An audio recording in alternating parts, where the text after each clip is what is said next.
this moment, may we also remember the police officers and soldiers who were brutally killed in the early hours of this morning in Engcobo, Eastern Cape.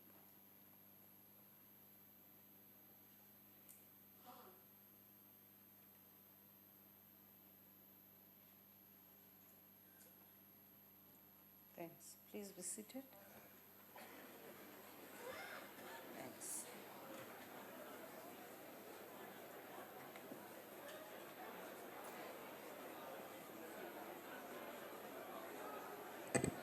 Honorable members, I wish to announce that the vacancy which occurred owing to the loss of membership of the National Assembly by Ms. J.F. Terblanche in terms of Section 47(3)(c) of the Constitution of the Republic of South Africa, 1996, has been filled by the nomination of Ms. C. Fesser with effect from the 1st December 2017.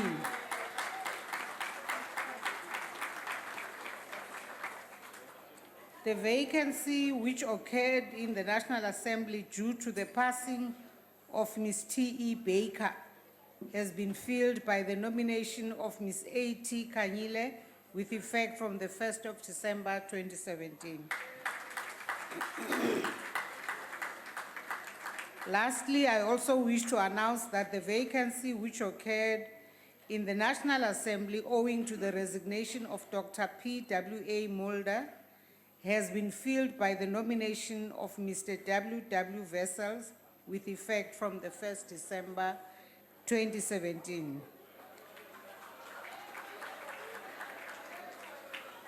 The members have made and subscribed the oath and affirmation in the Deputy Speaker's office.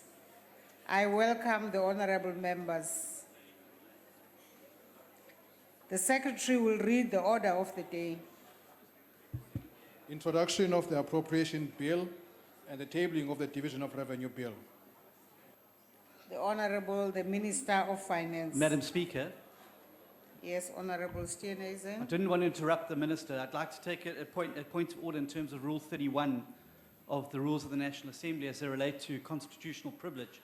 Madam Speaker, it's been brought to our attention that a full bench of the High Court in Pretoria has found that the Minister has lied under oath and has violated the Constitution of the Republic of South Africa. I would submit to you, Madam Speaker, that this renders him unsuitable to not only be a Minister of State, but also to be delivering a budget today. If you're prepared to lie under oath, how are we to understand what is credible in this budget today? Honorable I would Steenhuisen, submit that Mr. Gigaba should stand that's down. an issue you bring in a substantive motion. Madam Speaker, I have the motion here, and if you read Rule 30, No, not on this occasion. 31(2)(b, Honorable Steenhuisen, you need to please rule whether take this your is a seat. valid question of privilege, and I have the Please take your motion. seat, Honorable Steenhuisen. I have the motion here, Madam Speaker. You know how to submit it. But, Madam Speaker, you haven't Don't read just the rule. shoot. No, Honorable Steenhuisen. Madam Speaker, you haven't read the rule. Please take your seat, Please Honorable read the rule, Steenhuisen. Madam Speaker. You must first rule whether this is a valid point of privilege or not. If it is, then I'm Honorable entitled to move a Steenhuisen. motion without notice. You are violating the rules by not reading them at least. Honorable Steenhuisen, please take your seat. Madam Speaker, can you please make a ruling in terms of the rules? You're welcome to rule me out of order, but you have to consider the rule because I have a motion without notice here, should you want me to proceed. Honorable Steenhuisen. Please make a ruling in terms of Rule No, 31. Honorable Steenhuisen, I'm not going to make a ruling. I'm asking you to take a seat. Honourable Speaker. So you're going to defend the Zupta again. Well, Honourable Speaker. Yes, Honorable Carter. Yeah. Honourable Speaker, I just have to, from the Congress of the People, the State of Capture report, the SACC unburning report, the betrayal Honourable of the promise Carter. report, all points to the pivotal role Honorable that- Carter, can we that the listen to the minister- order of the day? all plays a pivotal role that Minister Malusi Gigaba played in the capture of state. Honourable And Carter. therefore, it is the wrong thing to have him stand up and participate in a budget Honourable today Carter. of a debate that is so important to our country. Honourable Hatebe. Honorable Speaker. Honorable Speaker, I was rising on Rule 92 that you have already made a ruling against Honorable- so it cannot be. Someone cannot come and rise on a point of order. Can I listen to Honourable Hatebe, please? Honorable Speaker, I'm rising on Rule 92 that once a speaker or a presiding officer has made a decision, no one can come and second guess the decision of the speaker. Thank you. Honourable Speaker. Honourable members, please take your seats. I did make a ruling, and my ruling was that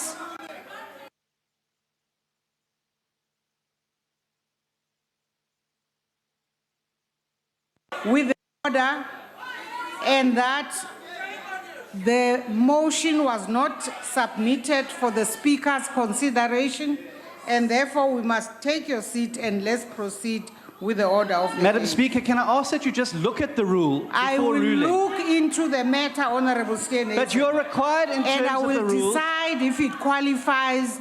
But you must do that up with the front, rule. because if you do it up front, So I have the please motion take ready. your seat, Honourable Steenhuisen. Defending state capture again. I know that you are missing your colleagues in the red overalls. Honourable Minister, please proceed to the podium.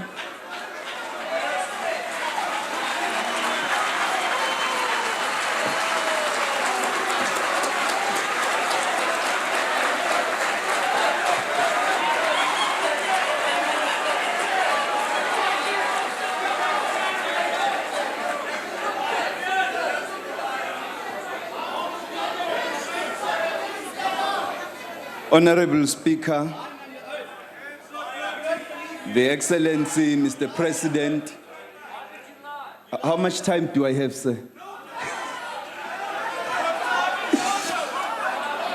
Cabinet colleagues and deputy ministers, Governor of the Reserve Bank, MECs of Finance, fellow South Africans, Dimasiari,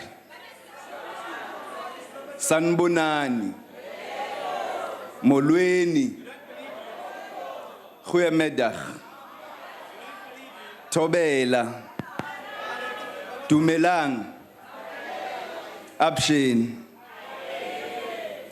As I begin, let me table before this august house, first, the budget speech.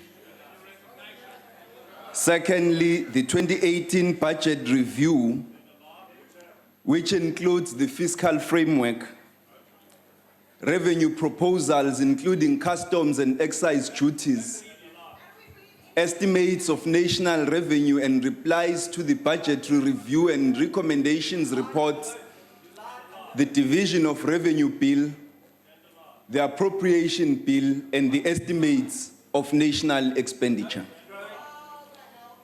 At the very advent of our democracy, as the nation was emerging from more than 3 centuries of colonial oppression, which President Nelson Mandela described as an extraordinary human disaster that had lasted too long, he urged that out of that experience had to be born a society of which all humanity would be proud. To our highly expectant nation, he addressed the following words, that I quote, "Our daily deeds as ordinary South Africans must produce an actual South African reality that will reinforce humanity's belief in justice, strengthen its confidence in the nobility of the human soul, and sustain all our hopes for a glorious life for all," close quote. Indeed, during the past 23 years, We have as a people striven to live up to these injunctions conferred on us by that great leader of our people. It is correct that as we celebrate the centenary of his birth, we should recall his words, his thoughts, and his actions. Indeed, his dreams for our nation, in order to remind ourselves of the mammoth journey that still lies ahead of our efforts to build this society, the country of which humanity would be proud.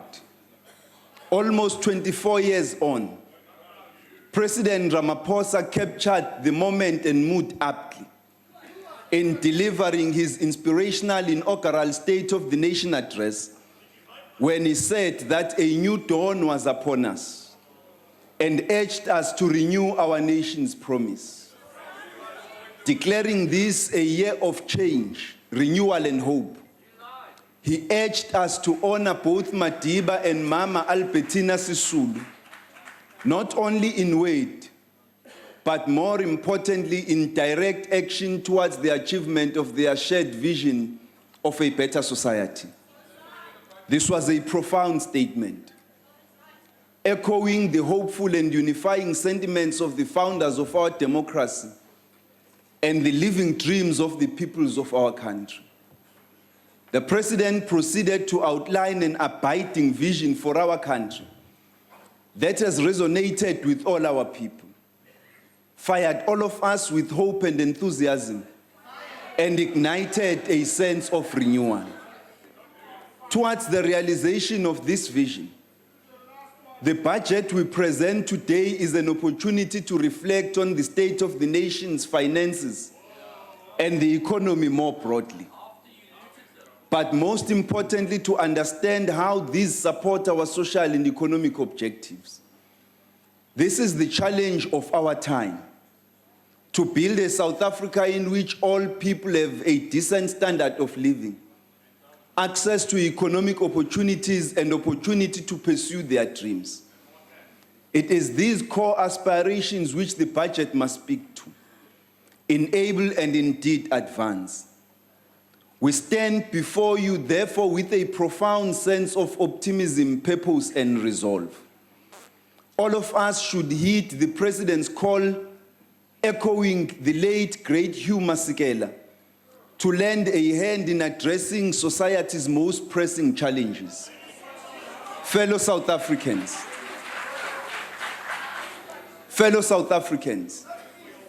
we have the opportunity to achieve faster and more inclusive growth, to create jobs for our people and a better life for all South Africans. That opportunity comes from a favorable global economic outlook, with many of our trading partners doing well, and from improved prices for our exports. That opportunity comes from a fiscal framework which has improved markedly since the October medium-term budget policy statement. That opportunity comes from a stronger rand and favorable inflation outlook. That opportunity comes from the strong partnership which has been forged between all the social partners to prevent further ratings downgrades and remove obstacles to investment, growth, and job creation. That opportunity comes from improving confidence, as business and consumers have responded positively to political developments over the last 3 months and are anticipating progressive, ethical, and decisive leadership from government. To take advantage of these opportunities, we must act with urgency to make tangible progress on issues of public governance, inclusive growth, and economic transformation. As Julius Nyerere once said, we must run while others walk, quote unquote. The resolve to grasp the opportunities of the present moment has already become evident. Government has demonstrated its resolve to confront allegations of state capture and corruption through the Judicial Commission of Inquiry announced by former President Zuma, and reaffirmed by President Ramaphosa, as well as the investigations being conducted by the Hawks, the Asset Forfeiture Unit and other agencies. Responding to an environment of eroding public trust in the early 20th century, former US President Theodore Roosevelt said, I quote, "There are in the body politic, economic and social, many and grave evils, and there is urgent necessity for the sternest war upon them. There should be relentless exposure of and attack upon every evil man, whether politician or businessman, every evil practice, whether in politics, business, or social life. I hail as a benefactor every writer or speaker, every man who, on the platform or in a book, magazine, or newspaper, with merciless severity makes such attack, provided always that he, in his turn, remembers that the attack is of use only if it is absolutely truthful," close quote. All of us who have the honor to serve as public representatives and officials should be prepared to subject ourselves to public scrutiny. We have demonstrated our resolve by strengthening ESCOM's board and management with highly capable, ethical, and credible leadership. This leadership has hit the ground running to turn the utility around by decisively addressing outstanding governance concerns and restoring the confidence of stakeholders to stick with it as it improves its performance and sustainability. The President's intervention this week to restore dialogue on mining policy raises hope that a solution will be found to unlock growth and transformation in this critical sunrise sector. All stakeholders should be encouraged by the President's intervention and commitment to set the industry on a new path of investment, inclusive growth, and transformation. We therefore welcome the Chamber of Mines' postponement of their court action as they join this new process. Our resolve to ensure the sustainability of the nation's finances will become evident today as we table a budget which carefully balances a variety of important priorities, including social investment and protection, economic investment, and the need to stabilize the growth in public debt. After several years, during which economic growth undershot our projections, we now see the improved growth projections for 2018 and subsequent years as a floor rather than a ceiling. We are convinced that as business and consumer confidence return, and as government follows through on its commitments to enable growth with prudent, fast, and decisive action, we can exceed our growth projections. With purpose and resolve, we can take advantage of these opportunities and achieve the faster growth which is needed dramatically to reduce unemployment, poverty, and inequality, and relieve pressure on our fiscal framework. This is tough. This is a tough but hopeful budget. Lesi sabelo zimali sibonakalisa ukuthi sikwazile ukuthatha inqumo eziqinile ezibonakalisa isibindi, kodwa futhi isabelo zimali esibonakalisa ithemba lokuthi umnotho wakithi uzokhula ngendlela ezobuyisela ikwakhiwa kwamathuba emisebenzi nentuthuko nenqubekela phambili empilweni zabantu bakithi. It required us to make difficult but necessary trade-offs. Important to ensure that this budget is a platform for renewal, inclusive growth, and job creation. It directs spending to our most pressing national priorities, educating our youth, protecting the vulnerable, and investing in enablers of inclusive growth. It moderates spending and raises the revenues required to contain the growth in national debt, whilst trying to minimize negative effects on growth. It presents a budget outlook which is markedly improved since the medium-term budget policy statement in October. It now projects debt stabilizing as a share of GDP over the medium term. Budget 2018 charts a path out of economic stagnation, anticipating a steady increase in economic growth, which will create a path to prosperity for our people and improve our nation's finances over time. There are risks and spending pressures we will need to navigate carefully. But this budget presents a roadmap to maintaining the integrity of our public finances whilst protecting social services. Madam Speaker, we remain committed to the goals we set ourselves in the Freedom Charter, the Constitution, and the National Development Plan. Le miqulu iqhubekela phambili nokuba umhlahlandlela walapho siphokophelele khona. These goals are ultimately aimed at addressing the triple challenges of poverty, inequality, and unemployment. To achieve these goals, we have to implement radical socio-economic transformation. It would be remiss of me not to acknowledge that last year was particularly difficult for our economy. Kwakuunyaka owawunenkinga yokuthi umnotho wakithi wawukhula ngezinga elingalifanelekile. We got into a recession. We got into ratings downgrades and heightened concerns regarding the governance and sustainability of key state-owned companies. Despite this, the country's economic growth outlook has improved over the past few months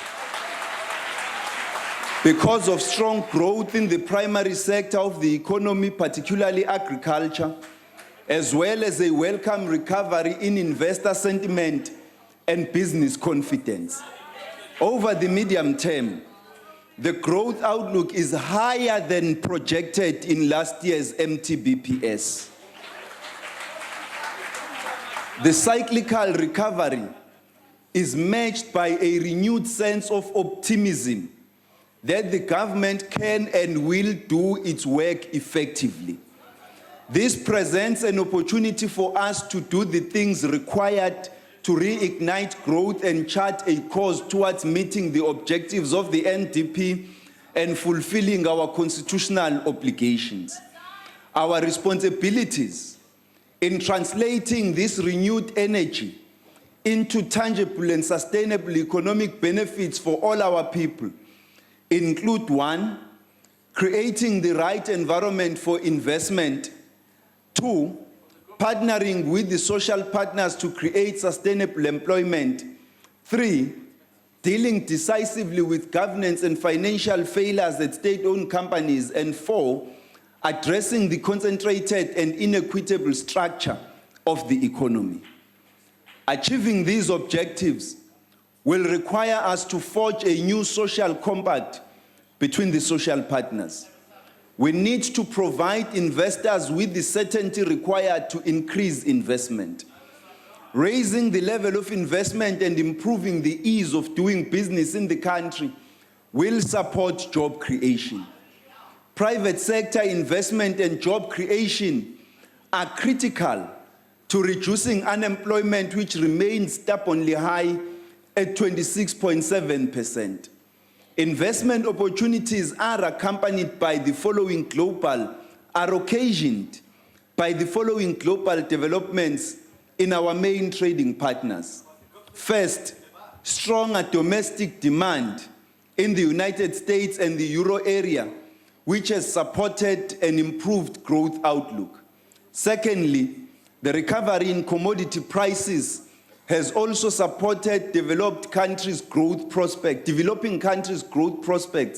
And third, sub-Saharan Africa is expected to grow at 3.3% in 2018. Madam Speaker, by harnessing these opportunities, we can move our economy towards the targets we have set ourselves in the NDP. South Africa needs to be bold and coordinated in building sectors where we have comparative advantages and can be truly world-class.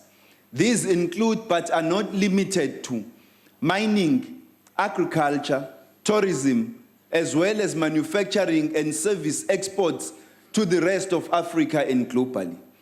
The 2017 GDP growth projection has been revised upward to 1%, which is higher than the 0.7% expected at the time of the MTBPS last year. We are anticipating growth of 1.5% in 2018, rising to 2.1% in 2020.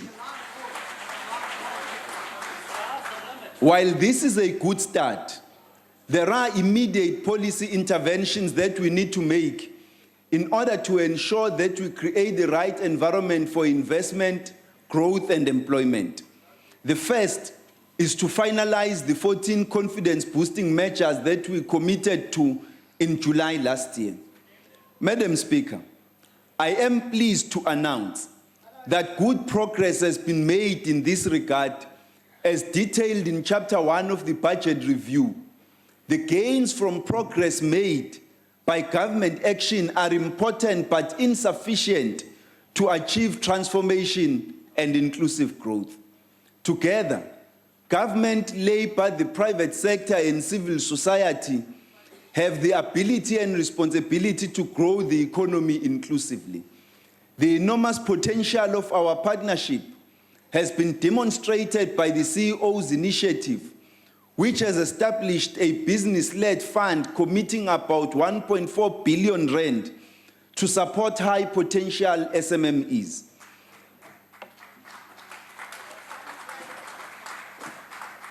Cheers. National Treasury invited citizens to contribute suggestions through our budget tips competition. Our runner-up tipster, Karabo Tladi, reminded us that, I quote, government must ensure that youth are equipped with sufficient skills in business and look critically at the policies that involve funding for youth-owned businesses. If the funding for small businesses could be accessible, unemployment will be cut in half through small business initiatives, close quote.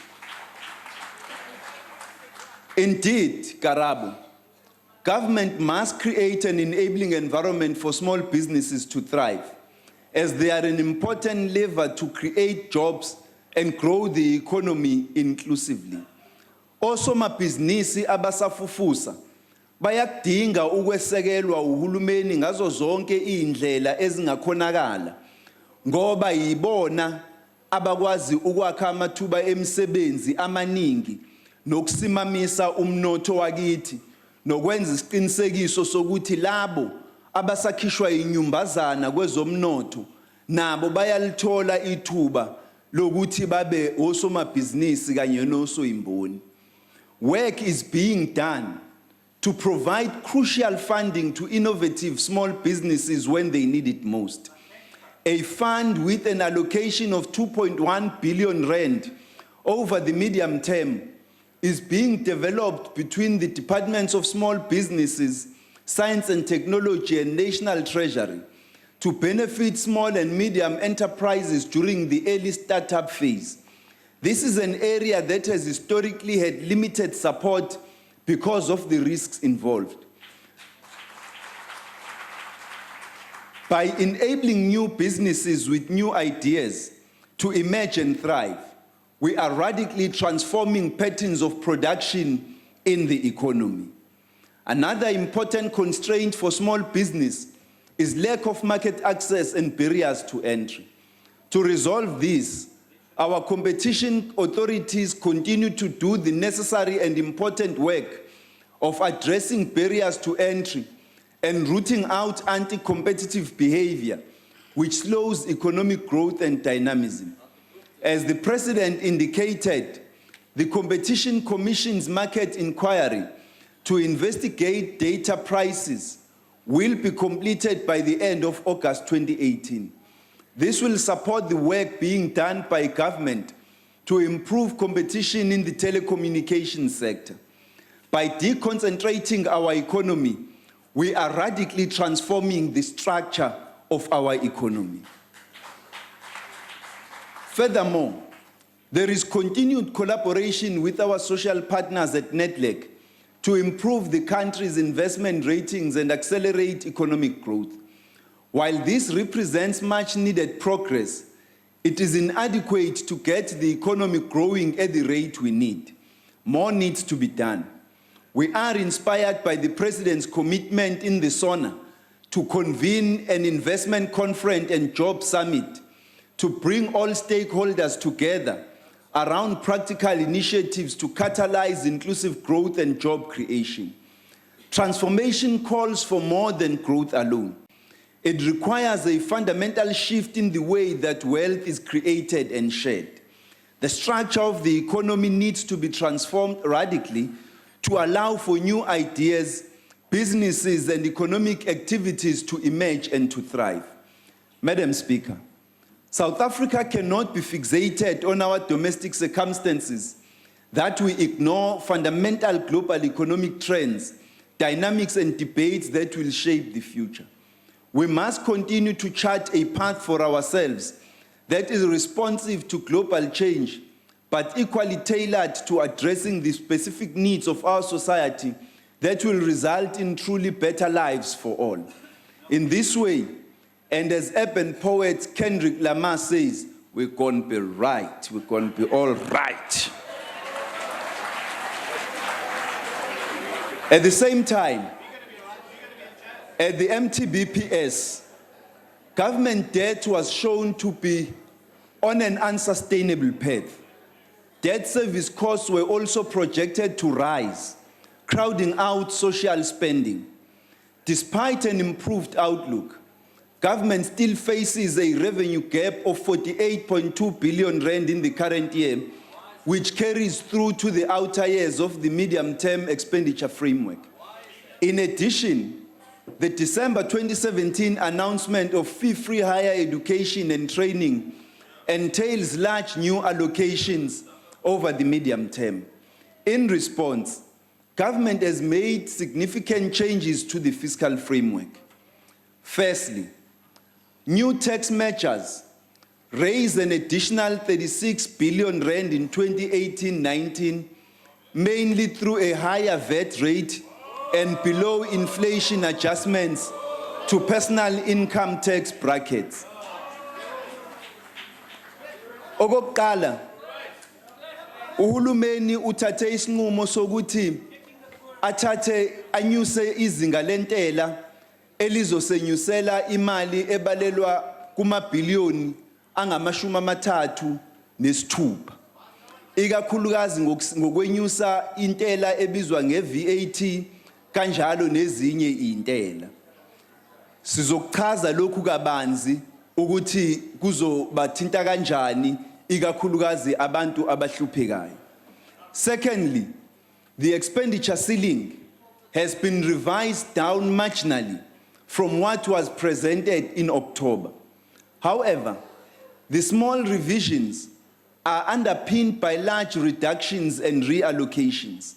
Over the next 3 years, the spending framework includes: 1, expenditure reductions approved by Cabinet amounting to 85 billion rand.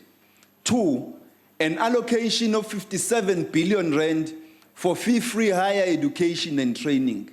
And 3, additions to the contingency reserve amounting to 10 billion rand. Taken together and supported by a strengthened growth outlook, these interventions will stabilize public finances. The consolidated deficit is now projected to narrow from 4.3% of GDP in 2017-18 to 3.5% in 2020-21.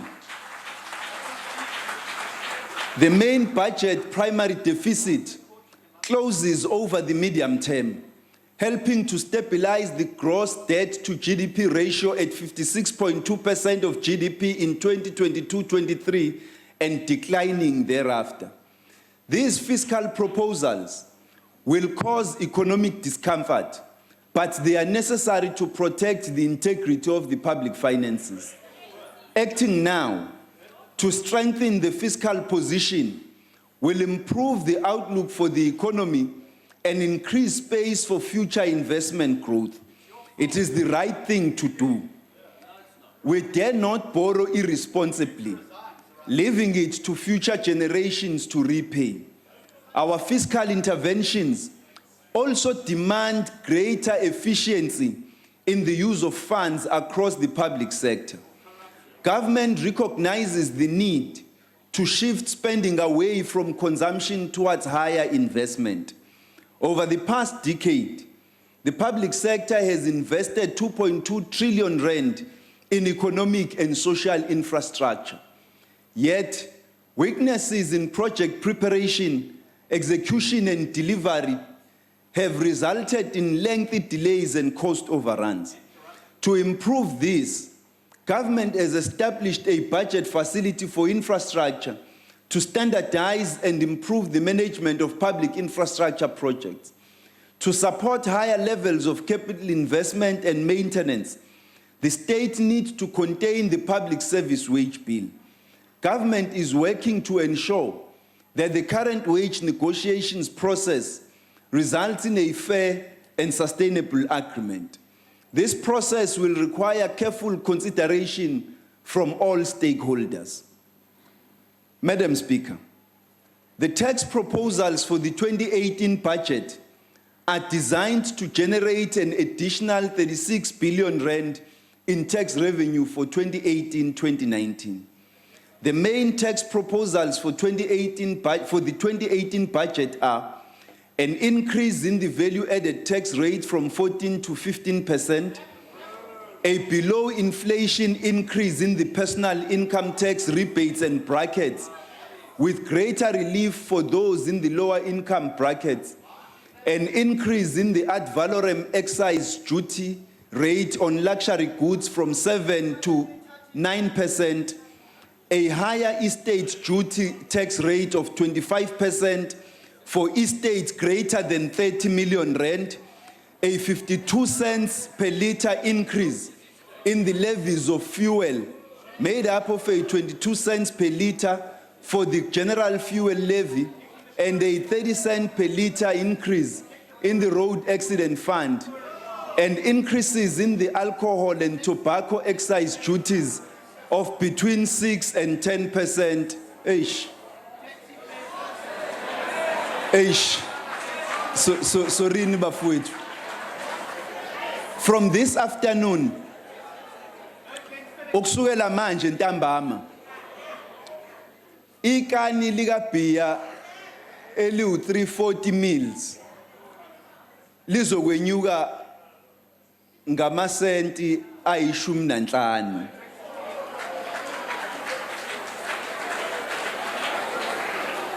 Ibhodlela lewayini lizonyuka ngamasenti ama-23.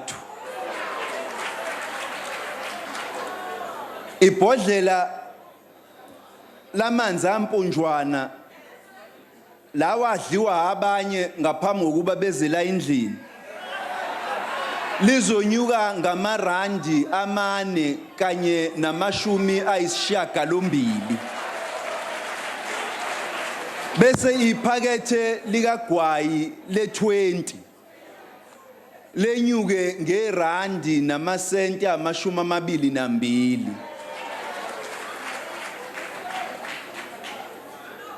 Ngenhlonipho ke kumntwana Ndabezitha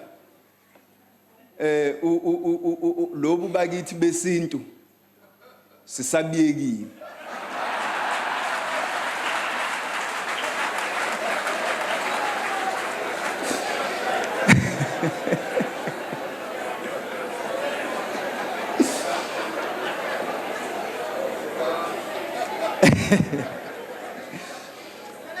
Uma senza lezi phakamiso zentela, uhulumeni ukucabange kakhulu ukuthi kubaluleke kanjani ukuthatha izinqumo ezizokwazi ukusimamisa umnotho. Futhi sicubungule kabanzi yonke imibono ephakanyiswe abantu ngazonke. In taking these decisions, government reviewed considerably the potential contributions from the three major tax instruments which raise over 80% of our revenue. That is personal and corporate income tax and VAT.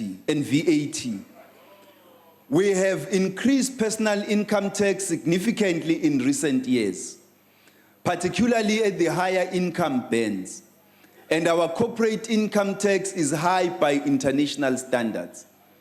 We have not adjusted VAT since 1993, and it is low compared to some of our peers, such as Argentina, Morocco, Turkey, and Kenya. We therefore decided that increasing VAT was unavoidable if we are to maintain the integrity of our public finances. Ubethusile Mcinga reminded us of the real concerns of our people, telling me via social media that, quote, before you speak about big words like radical, transformation, and all big numbers, please, ndicela uthobe iprice yamaqanda ne-oros, close quote. The current zero rating of basic food items, such as maize meal, brown bread, dried beans, and rice, will limit the impact on the poorest households. Izinto eyifana nempuphu, nesinkwa, nezinye sisaqhubekile ukuthi singayifaki intela kuzo ukuze abantu bakithi abahluphekayo baqhubeke nokwazi ukuthenga ukudla okuzokwazi ukubaphilisa. Vulnerable households will also be compensated through an above average increase in social grants. Sizophinda senyuse ngokwevile kancane imali yokuxhasa abahluphekayo. Some relief will be provided for lower income individuals through an increase in the bottom three personal income tax brackets and the rebates. In addition to VAT, we are increasing excise duties on luxury goods and estate duty on wealthy individuals. Taken together, we believe these proposals best protect the progressive nature of our tax regime to minimize the impact on lower income households. The increase in VAT, the 1% increase in VAT, will affect 80% of those who are at the higher spectrum of income earners in South Africa. The poor will remain protected through zero-rated basic foodstuffs and above inflation increases in social income.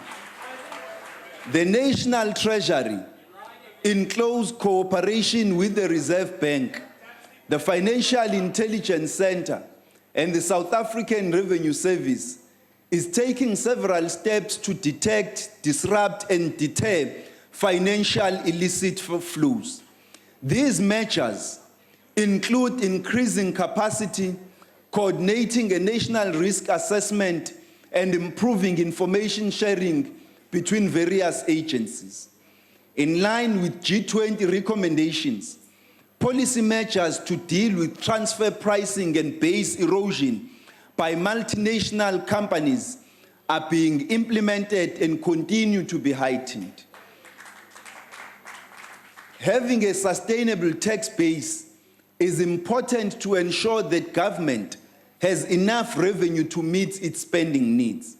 Companies can structure affairs to reduce their tax base in South Africa and shift their profits to low-tax countries. This threatens the sustainability of our tax base and is a challenge that most governments are struggling with. The implementation of country-by-country reporting will enable SARS to ensure that companies pay their fair share of tax in South Africa. We are also investigating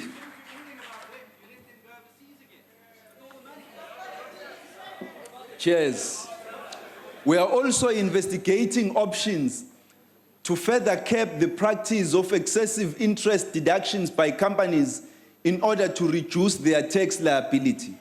The realization of taxes from the offshore wealth of taxpayers, as highlighted in the Panama and more recently the Paradise Papers, was evidenced in the over 2,000 applications for disclosure by South African taxpayers under last year's Special Voluntary Disclosure Program.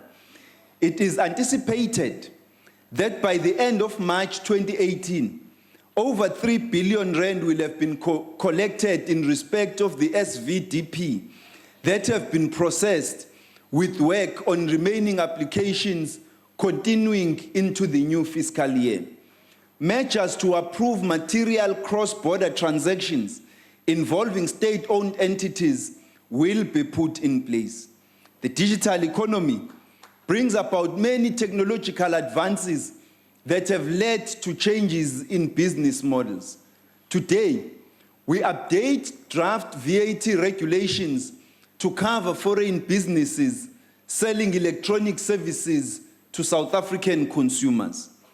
Working closely with the Department of Trade and Industry, I have approved 6 special economic zones that will make qualifying companies subject to a reduced corporate tax rate and enable them to claim an employment tax incentive for workers of all ages. These measures will promote investment in those manufacturing and tradable services sectors that encourage exports, job creation, and economic growth. Working with the Minister of Science and Technology, government has streamlined the administration of the Research and Development Tax Incentive. Aside from raising revenue, the tax system is increasingly required to play a role in protecting the natural environment and promoting sustainable use of limited resources. Parliament is currently considering the draft carbon tax bill, which will assist South Africa to meet its climate change commitments to reduce our carbon emissions. The tax will be implemented from 1 January 2019. As with greenhouse emissions, the polluter must pay principle must also apply to other activities which harm the environment, like the dumping of plastics into our oceans and threatening of marine life.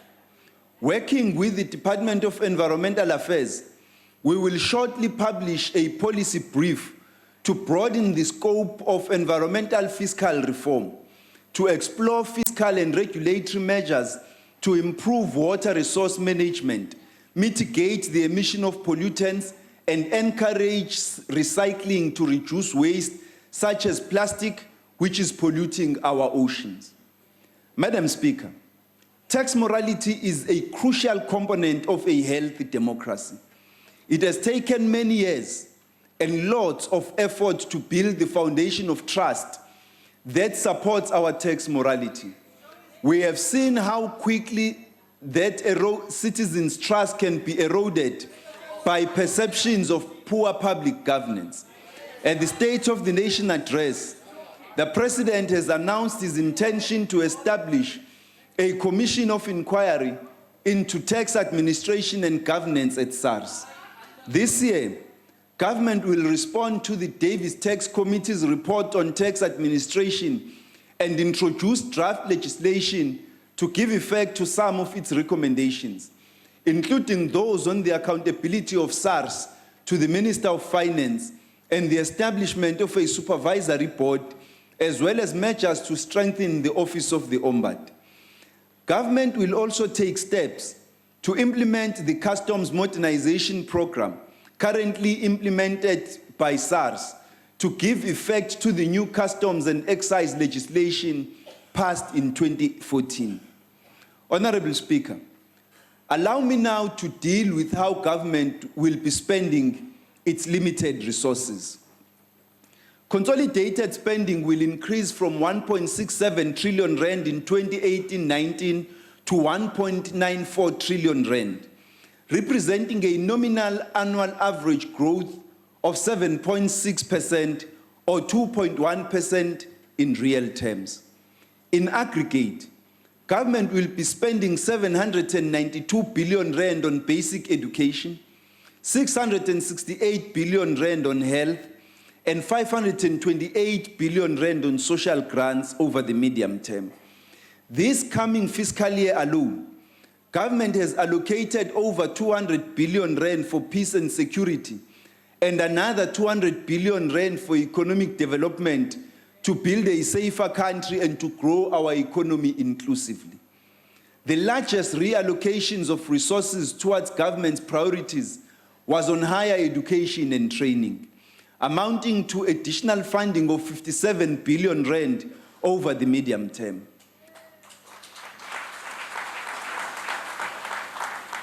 As a result, this is the fastest growing spending category, with an annual average growth of 13.7%.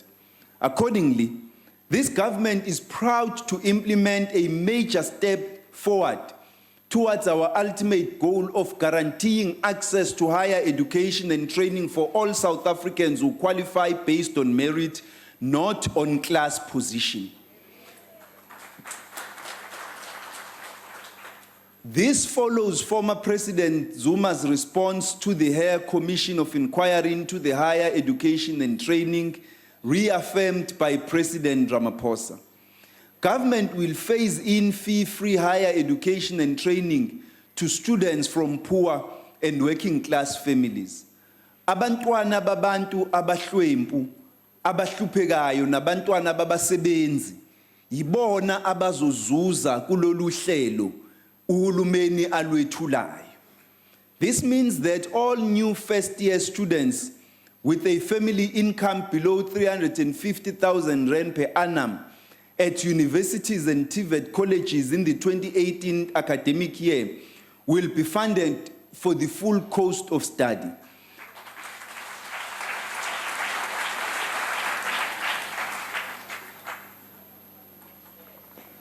This will be rolled out in subsequent years until all years of study are covered. Sebethule.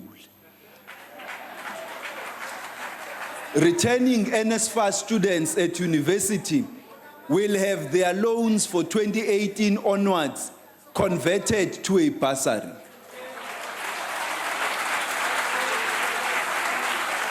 This is an important step forward in breaking the cycle of poverty and confronting youth unemployment, as labor statistics show that unemployment is lowest for tertiary graduates. This issue should not be viewed only in the context of cost and how the country can fund a major increase in spending on higher education during difficult economic times. This is an historic development. Under apartheid, this country spent decades deliberately under-educating the black child, the African child in particular, and trying to break their backs. Generations of youth and student activists made enormous sacrifices, some giving up their lives, to gain access to quality education. The Freedom Charter calls for the doors of learning and culture to be opened to all, and continues to insist that, I quote, higher education and technical training shall be open to all by means of state allowances and scholarships awarded on the basis of merit, close quote. By ensuring an higher and further education and training is further made accessible to the children of workers and the poor, we honor the struggles of freedom fighters, such as Bantu Stephen Biko, Unkhuputse Tiro, Khotso Siahlolo, Hector Peterson, Tsietsi Mashinini, Bathandwa Ndondo, among many others.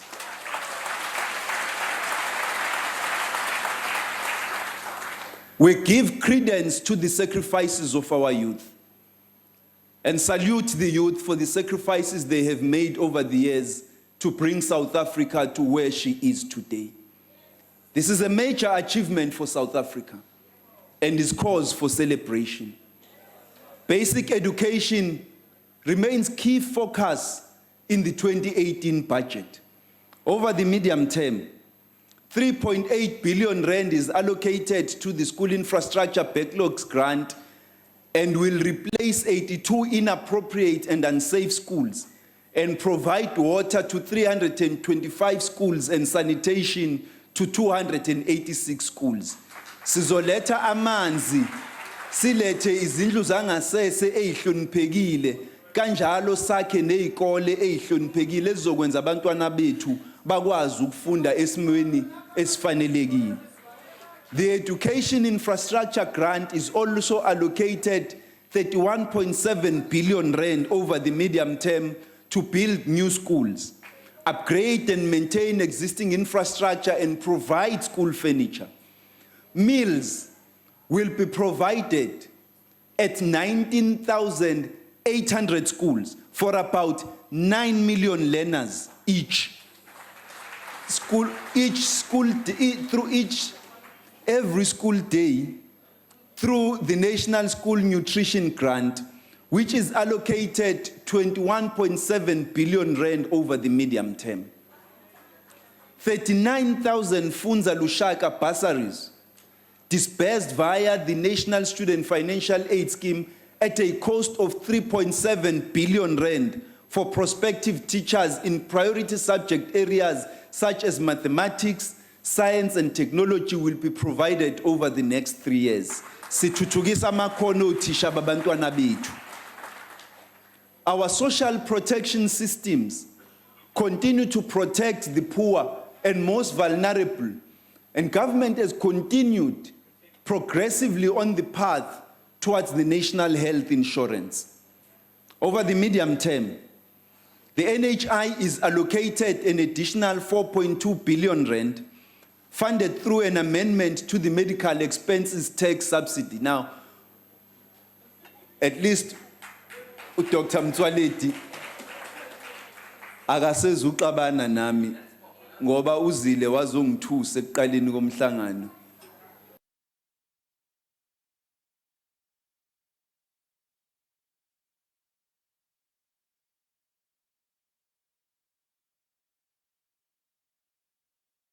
Billion rand on health in 2018-19, growing to 240 billion rand by 2020-21.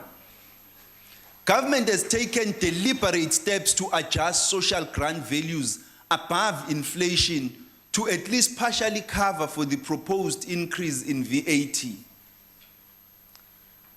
Ngalokho, impesheni yabantu abadala kanjalo nesabelo zimali zalabo abakhubazekile nabagada abantwana izonyuka ukusukela lulunye kuApril kulonyaka ophezulu kwinani lenkulungwane namakhulu ayisithupha izonyuka ngenani elingamashumi ayisishiyagalolunye lenyukele kwinkulungwane namakhulu ayisithupha namashumi ayisishiyagalolunye ebese kuthi ukusukela ngoOctober yenyuke futhi kancane sithi chatha u10 rand ngoOctober yenyukele kwinkulungwane namakhulu ayisikhombisa.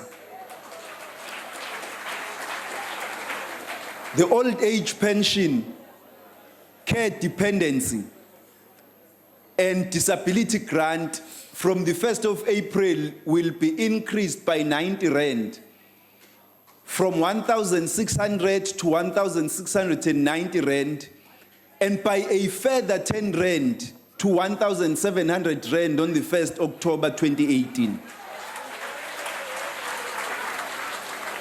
The child support grant, the child support grant will increase from the baseline of 380 to 400 billion rand on 1 April and to 410 rand on the 1st of October. Imani ke ake ngithi ukuyilungisa. Ake ngithi ukuyilungisa. Ngiyabona sekukhona abafuna ukuresign eParliament Mongameli. Bayofuna le mali. The child support grant will increase from the baseline of 380 rand to 400 rand on 1 April. And to 410 rand on the 1st of October. This is a 6.6% annual increase. Sisaqhubeka njengohulumeni ukugcizelela ukuthi lezi imali zezondlo zabantwana mayiphelele ebantwaneni, hayi kwezinye izinto eziseceleni. Ikhona ke i-video clip ebiloki circulator kuma WhatsApp na kuma social networks, abantwana kwesinye isikole e-Eastern Cape bekhala ngokuthi imali zethu ayifinyeleli lapha kithi kunezinto ezinye izenzayo awuba kwethu imali zeingane ke ziye kuzo. An additional 2.6 billion rand has been added since the MTBPS to social grants to enable these changes. These adjustments resulted in social protection spending increasing by 7.9% per year, much above inflation. As highlighted by the President in the State of the Nation address, government will ensure that social grants will continue to be paid without disruption. The first round of projects for the budget facility for infrastructure was received in 2017. The facility received 64 projects with an estimated funding requirement of 139 billion rand. Of the projects received, 38 met the requirement for evaluation. The evaluation process is currently being finalized, and projects that meet the criteria are expected to receive approval for funding in the first quarter of 2018-19.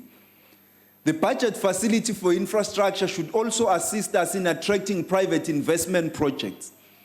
Government continues to support South African companies to grow and to become more competitive through incentives in the form of grants, loans, and tax allowances. 18.8 billion rand is allocated for industrialization incentives over the medium term, of which an additional allocation of 3.3 billion rand is allocated for the economic competitiveness and support package to support growth and job creation in support of the Industrial Policy Action Plan. Government is spending a significant amount on small business support in the medium term.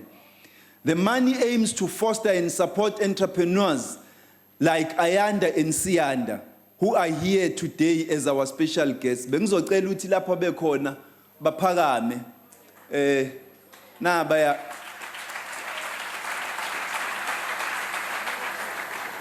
They have founded a clothing label called Pex Lifestyle and describe themselves as true hustlers, not waiting for government programs or handouts. Kumanje bagqoke izinto abayithunga bona besebenzisa amatshali. Usacela niphakame futhi uMinister we Small Business akazange anibone kahle nazo ke. We salute your enterprising spirit and call on the public to support them and others like them. Of the incentives budget, 4.9 billion rand is allocated for industrial infrastructure projects over the medium term for special economic zones, government-owned industrial and critical infrastructure projects to promote industrial development and increase investment and exports of value-added commodities. To strengthen global market access for South African agricultural products, the Department of Agriculture, Forestry and Fisheries received an additional allocation of 40 million rand over the MTEF to upgrade infrastructure and equipment for analytical services laboratories. This will provide assurance to global trading partners that South African agricultural products meet internationally recognized standards for human safety, thereby facilitating our ability to export unhindered. In line with the outcomes of Operation Phakisa on agriculture, rural development and land reform, the Department of Agriculture, Forestry and Fisheries aims to create and support 450 sustainable and profitable black commercial producers participating in prioritized value chains over a 5-year period. An estimated 501.7 million rand is expected to be reprioritized for the black producer commercialization program. Shanizan. Oh. By creating opportunities for black agricultural producers, we are radically transforming the agricultural sector of our economy. Over the medium term, the Department of Rural Development and Land Reform intends to accelerate the settlement of restitution claims with plans to finalize 2,851 claims at a budgeted amount of 10.8 billion rand. Accelerating land reform has become urgent, and the Department of Rural Development and Land Reform has set aside 4.2 billion rand for the acquisition of 291,000 hectares of strategically located land. The Judicial Commission of Inquiry into State Capture is ready to commence its work. Halala. Budget allocation for the Commission will be considered during the 2018 adjustment budget once its costing is finalized.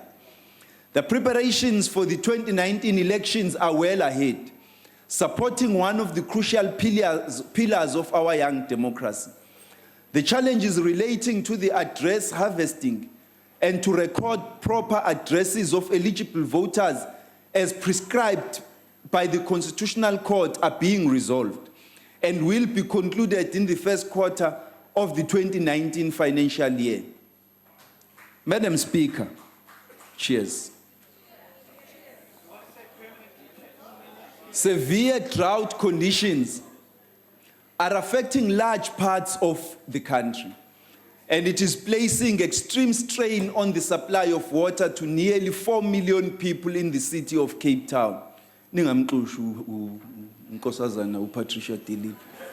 Some smaller towns in Northern Cape, Eastern Cape, including Nelson Mandela Bay and Western Cape, are also facing water shortages. South Africa is a water-scarce country, and our climate is changing ways that make rainfall patterns far less predictable than in the past. We need to conserve water. We have among the highest levels of per capita daily domestic water consumption levels in the world, and also some of the highest levels of inequality in reliable access to water. National government will continue to work with municipalities to respond effectively to the water crisis. Government stands ready to provide financial assistance where necessary. 1, a provincial allocation of 6 billion rand has been set aside in 2018-19 for several purposes, including drought relief and to augment public infrastructure investment. I hope, Sis Nomvula, you are happy. Minister Van Rooyen, I'm sure you are also happy. Government is concerned by the potential job losses in vulnerable farming communities as a result of the drought. We are therefore exploring the option of partially mitigating losses by temporarily increasing intake in the Working for Water program. And thirdly, allocation for drought response funds for water infrastructure projects and EPWP will be made in the adjustment budget. Fourth, to provide short-term assistance. This budget includes disaster relief grants for provinces and municipalities worth 473 million rand in 2018-19. Other conditional grants can also be prioritized to respond to disasters if necessary. Madam Speaker, our Constitution requires equitable division of revenue between the spheres of government and sets out criteria that govern the divisions.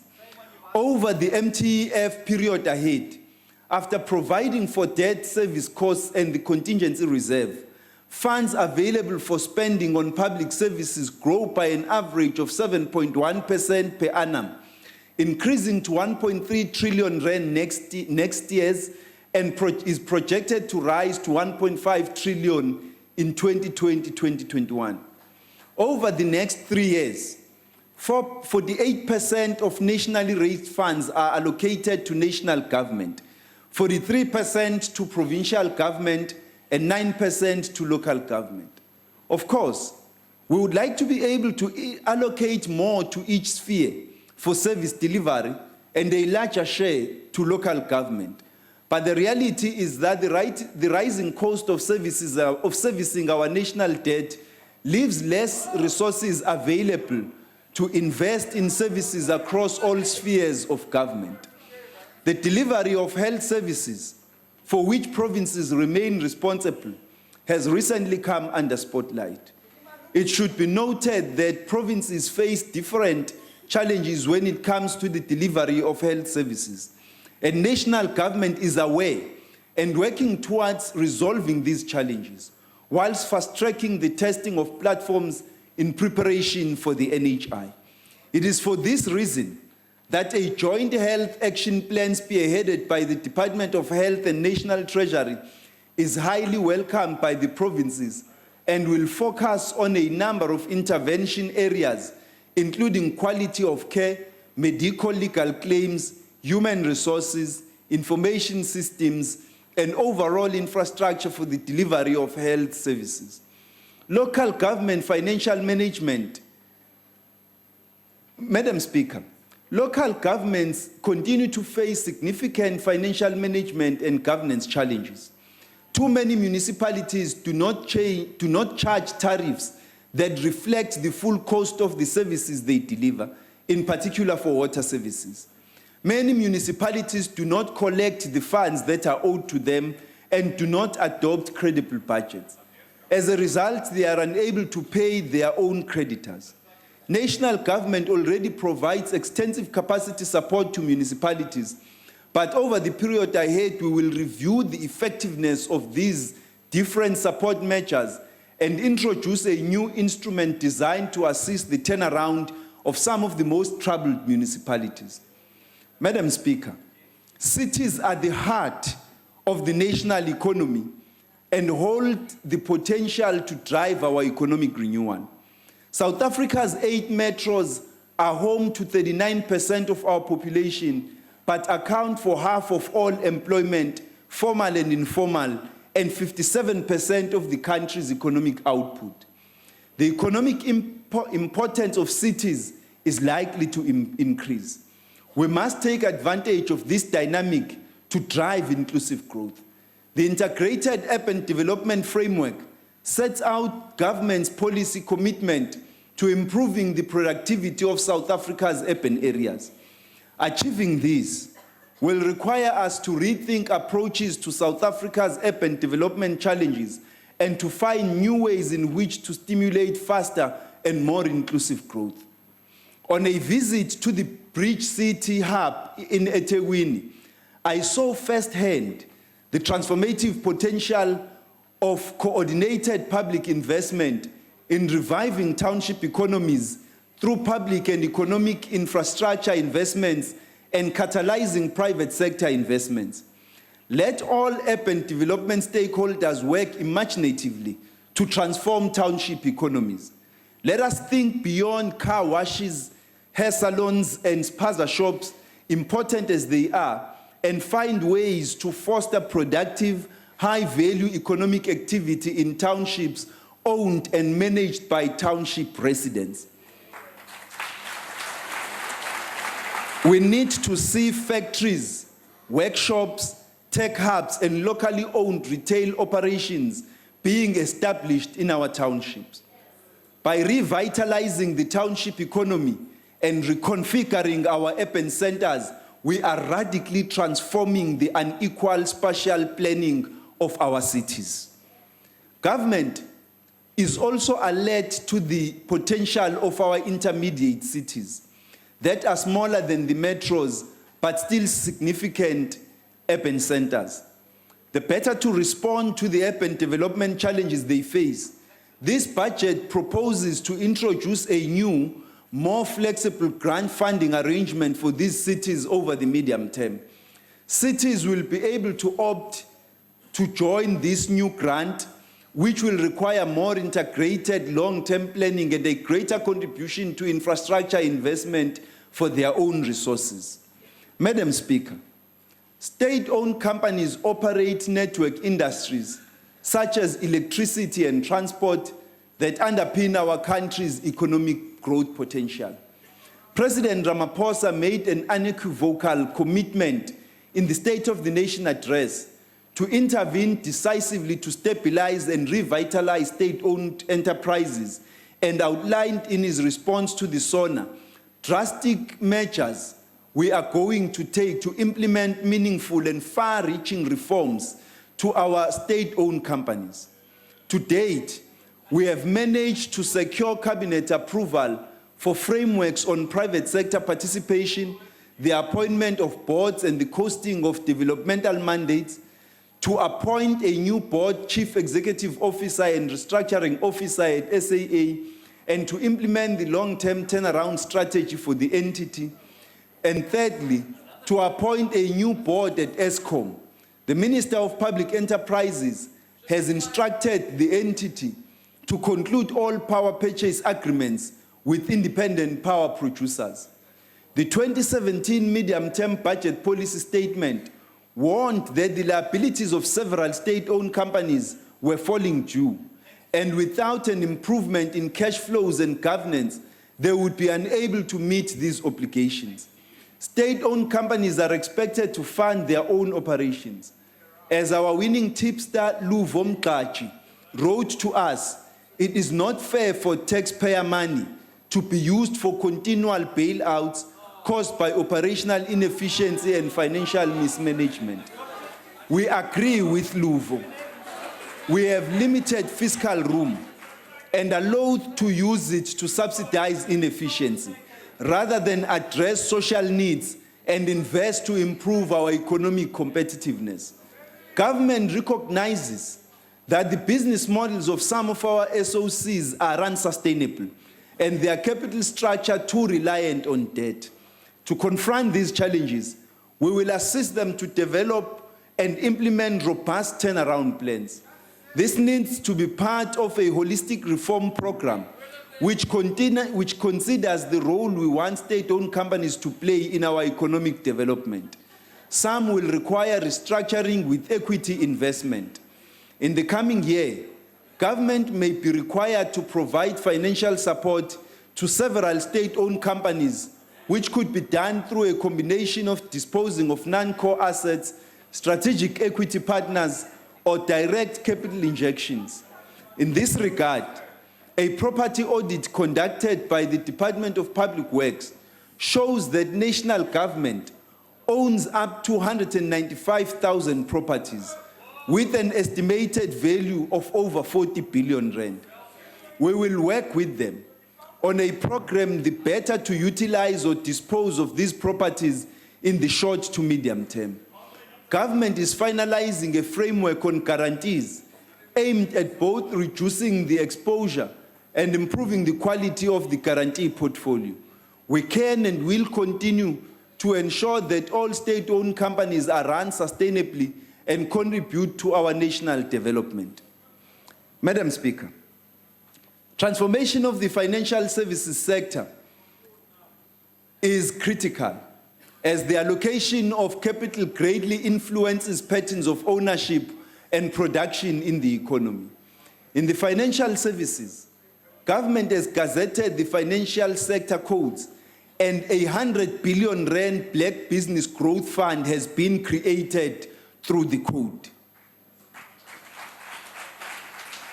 The fund will assist Black entrepreneurs to finance big deals, an intervention that is crucial to transforming capital allocation in the economy.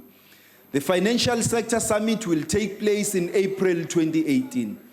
All of these efforts serve to extend access to South Africans who were excluded from the financial system. South Africa has a strong financial regulatory system and deep and liquid capital markets. These are critical rating strengths. The two new Twin Peaks authorities will be established on or soon after the 1st April 2018, and their powers will be phased in to ensure a smooth transition to the new and tougher regulatory system. Further steps will be taken to strengthen the system, including introducing deposit insurance and introducing a new way of resolving banks that are in financial distress. Draft legislation will be published shortly. Work will continue on reforming the legislation for financial markets and the payment system to ensure that our infrastructure remains globally competitive. The Treasury is working with the Reserve Bank, Financial Services Board, and other government entities towards a regulatory framework for all types of fintech. For instance, the emergence of cryptocurrencies is a major development to which our regulatory regime must respond. Government supports the expansion of competitive, affordable banking services and recognizes the value of digital banking services in this context. New technology offers substantial opportunities for new entrants into the financial sector.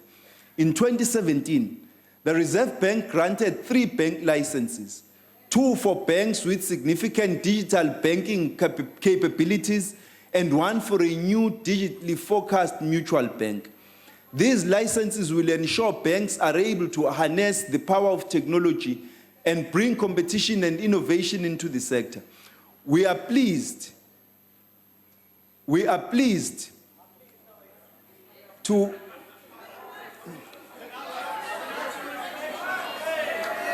We are pleased that one of the new banks has significant direct Black ownership.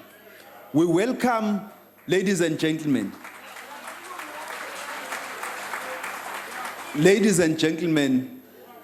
Madam Speaker, we welcome and are pleased to welcome the return this year of Old Mutual, which will move its primary listing back to the Johannesburg Stock Exchange.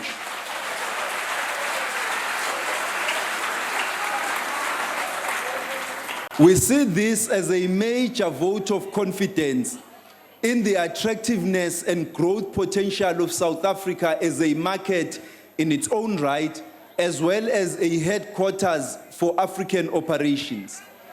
There will be regulatory benefits with respect to risk and governance, but most importantly, it is good to welcome home one of our oldest financial services companies.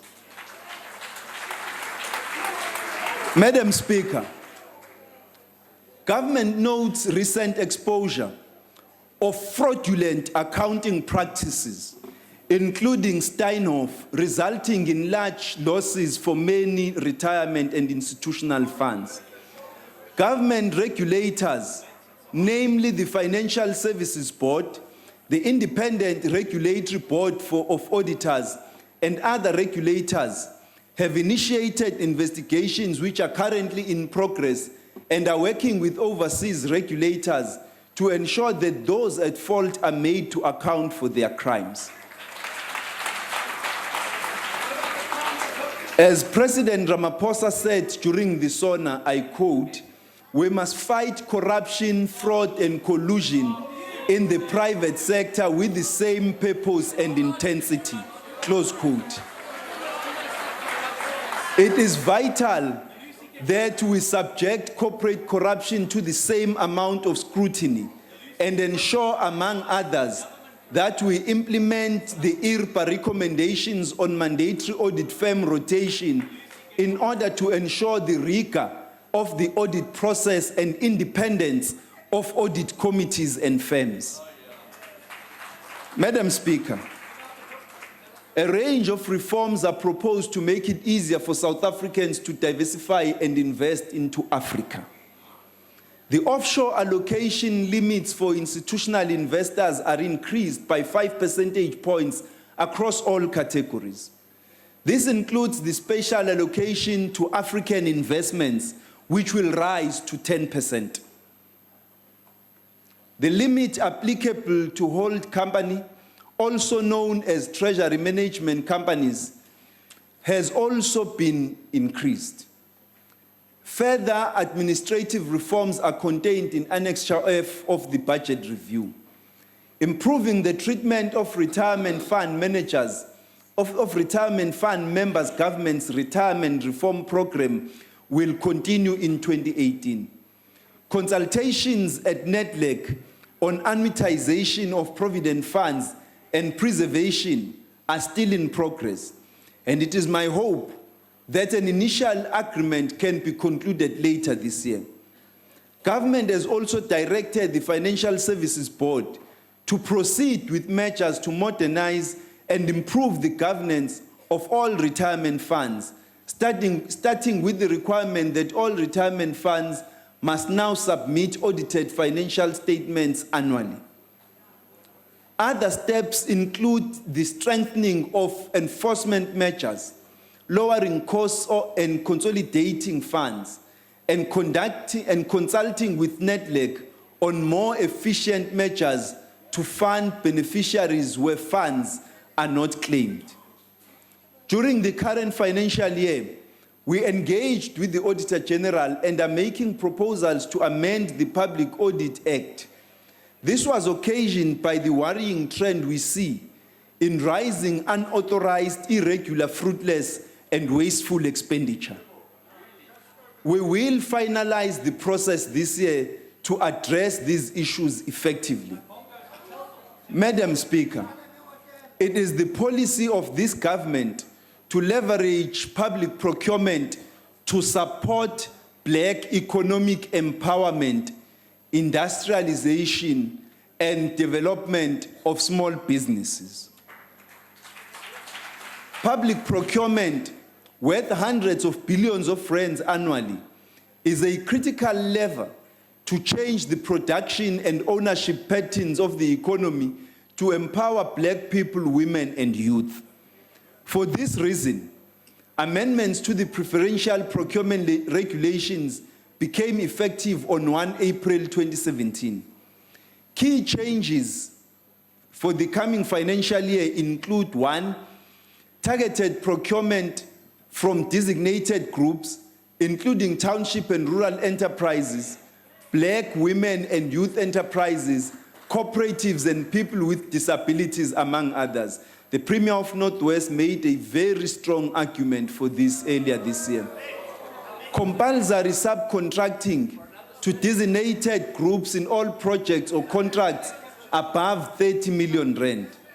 Nothing prevents organs of state from applying subcontracting provisions in projects or contracts below 30 million rand.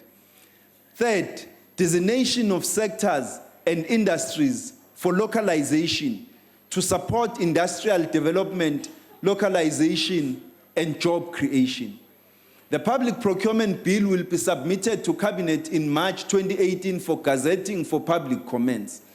It will further enable government to use public procurement strategically to advance transformation, achieve efficiencies, and improve governance. Treasury will increase collaboration with all law enforcement agencies to strengthen efforts to fight fraud, corruption, and abuse of supply chain management systems across all spheres of government in order to restore the integrity of supply chain management. In recent years, a large number of deviations from national procurement processes has reduced the credibility of the supply chain management system.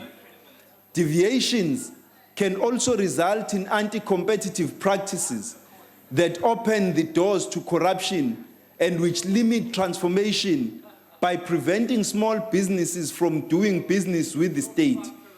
In future, deviations will be allowed only in rare, well-justified cases.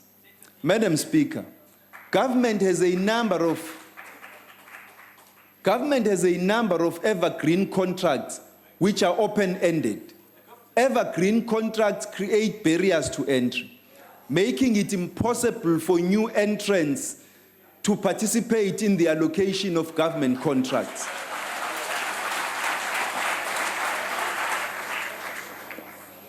SMMEs and black-owned companies find it very difficult to participate in procurement opportunities as a result. We are therefore in the process of reviewing all of these with a view to ending them in the majority of cases.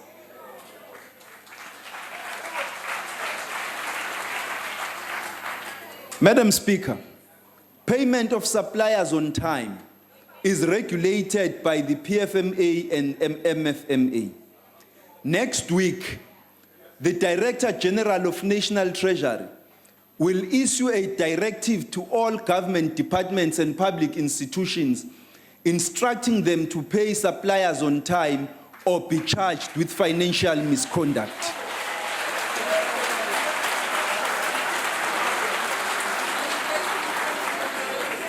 This must be monitored by accounting officers, and National Treasury will strengthen oversight mechanisms in this regard. We will work with colleagues in all spheres of government to improve performance of public entities on this critical issue. Value for money and efficiency in spending remain critical in our drive to ensure the effective management of public resources. We are currently rolling out the strategic procurement framework that provides for a differentiated approach of procurement based on the characteristics of each commodity. A differentiated approach can achieve efficiencies through economies of scale, reduced duplication, and transparent pricing. In considering centralized procurement of certain commodities, we will be careful to avoid compromising competition and support for local economic development where provinces are best placed to procure such products and commodities. Together with the Department of Public Works, we will embark on an intensive drive to reduce government spend on rental and property leases.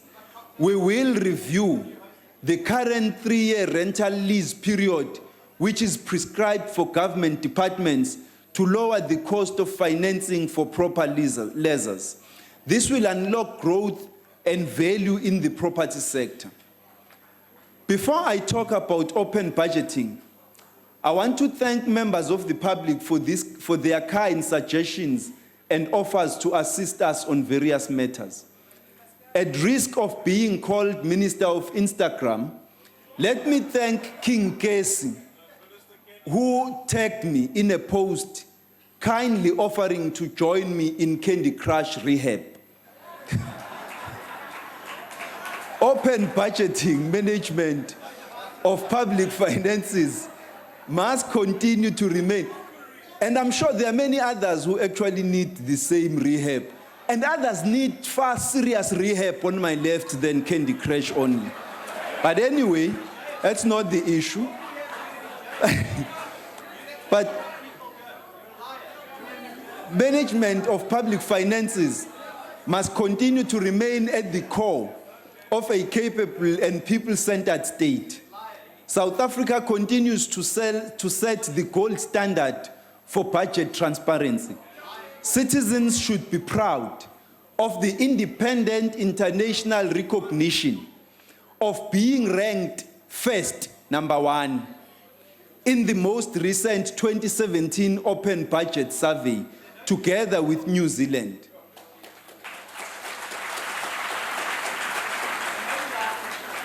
We are grateful for the historical contributions of oversight institutions like Parliament and the Auditor General towards this achievement. Looking to the future, true to the South African budget reform approach, we are not seeking the easy way out, and our efforts will not be superficial. We are prioritizing public participation, forge a genuine partnership in order to tackle very ambitious targets for public participation. This partnership has given birth to Vuleka Mali, Open Money, an online budget data portal launched just yesterday, aimed at making the use of all our budget information much easier. We seek to build an active citizenry that engages in discussions that are meaningful, together with government regarding service delivery and policies that affect every citizen. Madam Speaker, given the choices we have had to make, both as a nation and as government, in preparing this budget, I am reminded of the words of Leron Bennett Jr. in the Road Not Taken, when he said, I quote, "A nation is an amalgam of critical decisions made at crucial forks in the road. A nation is a choice. It chooses itself at fateful forks in the road by turning left or right, by giving up something or taking something. And in giving up or the taking, in the deciding and not deciding, the nation becomes," close quote. Given the difficult circumstances we have been in and the choices we had to make in order to steer the course, maintain the trajectory of our policy objectives, and sustain our public finances, we have made the tough calls and decisions that affirm our nationhood. At crucial forks in the road, we made and continue to make the critical decisions that continue to forge our nation. The budget we present today is not easy, and the choices we have had to make have been difficult. But Spirella reminds us that, I quote again, "There is no thrill in easy sailing when the skies are clear and blue. There is no joy in merely doing things which anyone can do. But there is more satisfaction that is mighty and sweet to take when you reach a destination that you thought you would never make," close quote. Through our liberation struggle and the advent of our democratic era, we have shown incredible perseverance, humanity, selflessness, and courage. We have shown the ability to find common ground amidst a painful history and deep divisions, and a fearlessness of youth that has helped us to choose ourselves again and again by giving something up or taking something. Through this budget, we choose ourselves yet again. We do the things Madiba dared us to do at the advent of our democracy that would affirm humanity's conviction in the nobility of our cause and its pride in our efforts and daily deeds. We must once again embody these core values if we are to meet our current challenges. We can and must find in ourselves the ethical leadership of Madiba, the selflessness of Albertina Sisulu, and the humanity of Hugh Masekela.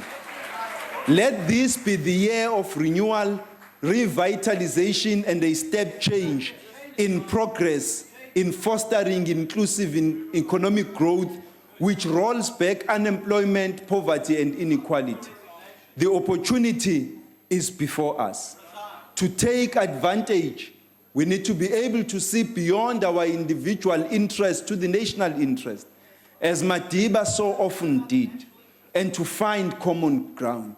Let us work together to create a better life for every South African and inhabitant of our beloved country.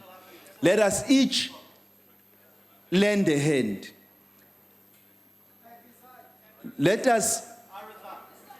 let us, no, don't rush, don't rush.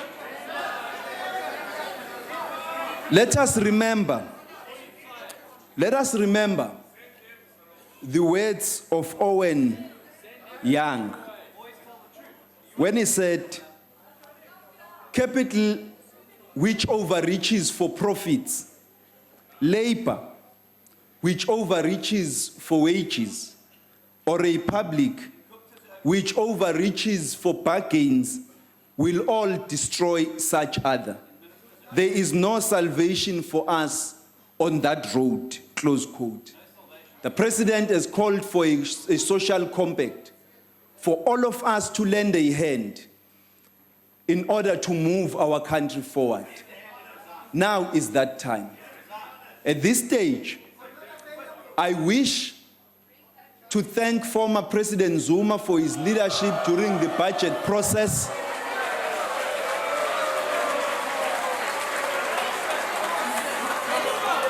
I wish to thank you, President Ramaphosa, both in your former capacity as a deputy president and now in your capacity as president, for your leadership, for your wise counsel and commitment in unblocking obstacles to inclusive growth.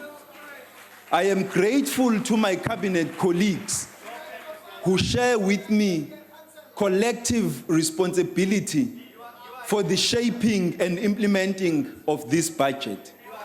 I sincerely thank members of the Budget Committee for their time, diligence in sifting through budget memoranda, and insights in the debates that helped refine the budget proposals. I must express my gratitude to our provincial premiers and finance MECs and municipal mayors for bringing invaluable experience on service delivery at provincial and local level, and who share our fiscal and financial responsibilities. Thank you, Deputy Minister Buthelezi, for your constant support along this journey. Our collective thanks are due to the South African Reserve Bank, the governor of the South African Reserve Bank, who now also chairs the IMFC of the IMF, the South African Revenue Service, Commissioner Moyane, I don't know where he's sitting, and the finance family institutions. Due thanks are also to the Financial and Fiscal Commission and the chairperson, Professor Daniel Plakis, whose advice is critical for the integrity of our intergovernmental fiscal system. Honorable Karim, De Beer, and Posa, and the Finance and Appropriation Committees, who have responsibility for considering the division of revenue bill, the appropriation bill, and today's revenue and expenditure proposals. Thank you too.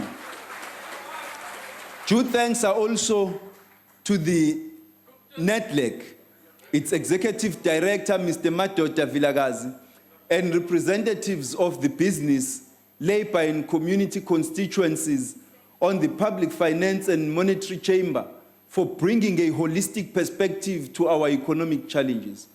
I want to sincerely thank the Director General, Dondo Andrew Mukhajane, and the team at National Treasury for your expertise,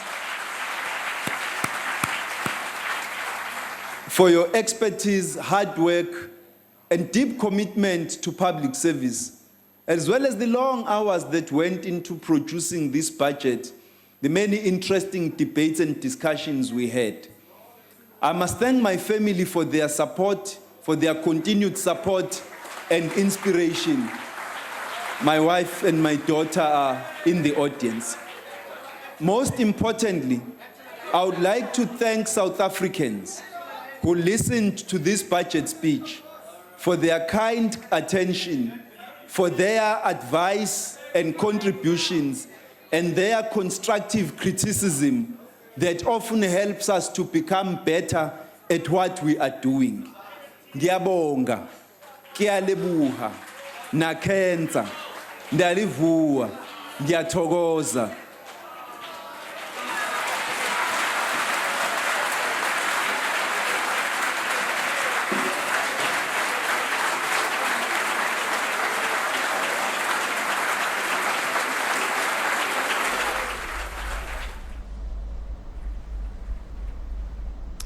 Well, tough decisions have been taken in this 2018 budget with Malusi Gigaba confirming that indeed VAT is up 1%. Let's get some political reaction.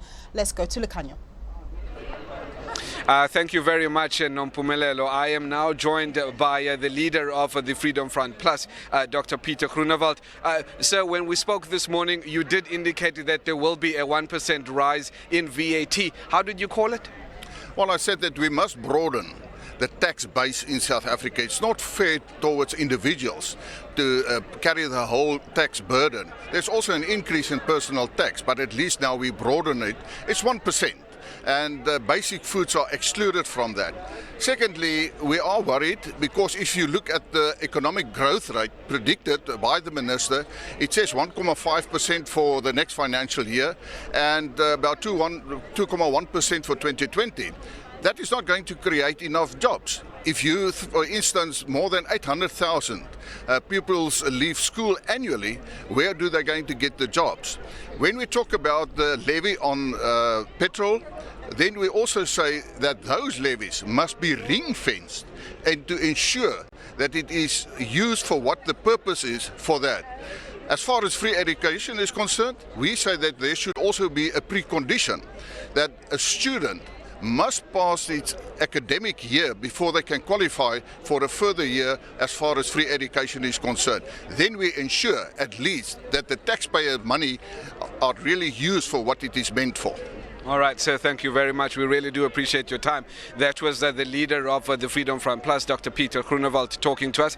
Let me now cross you live to my colleague, Abra Barbia.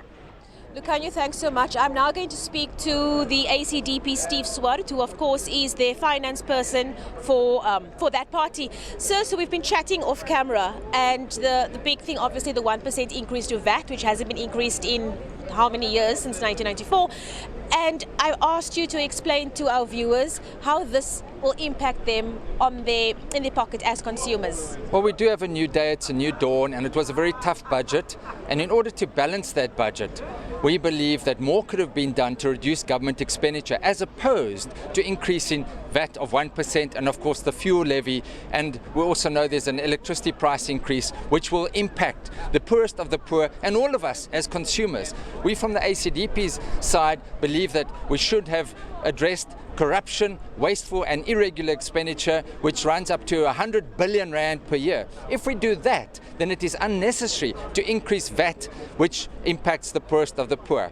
If VAT is to be increased by 1%, we believe that zero-rated items need to be increased, and of course, the increase in social welfare pensions is marginal and needs to be greater to address the increases in VAT, fuel levy and electricity prices. Briefly, we spoke about other areas like you said, clamping down on corruption.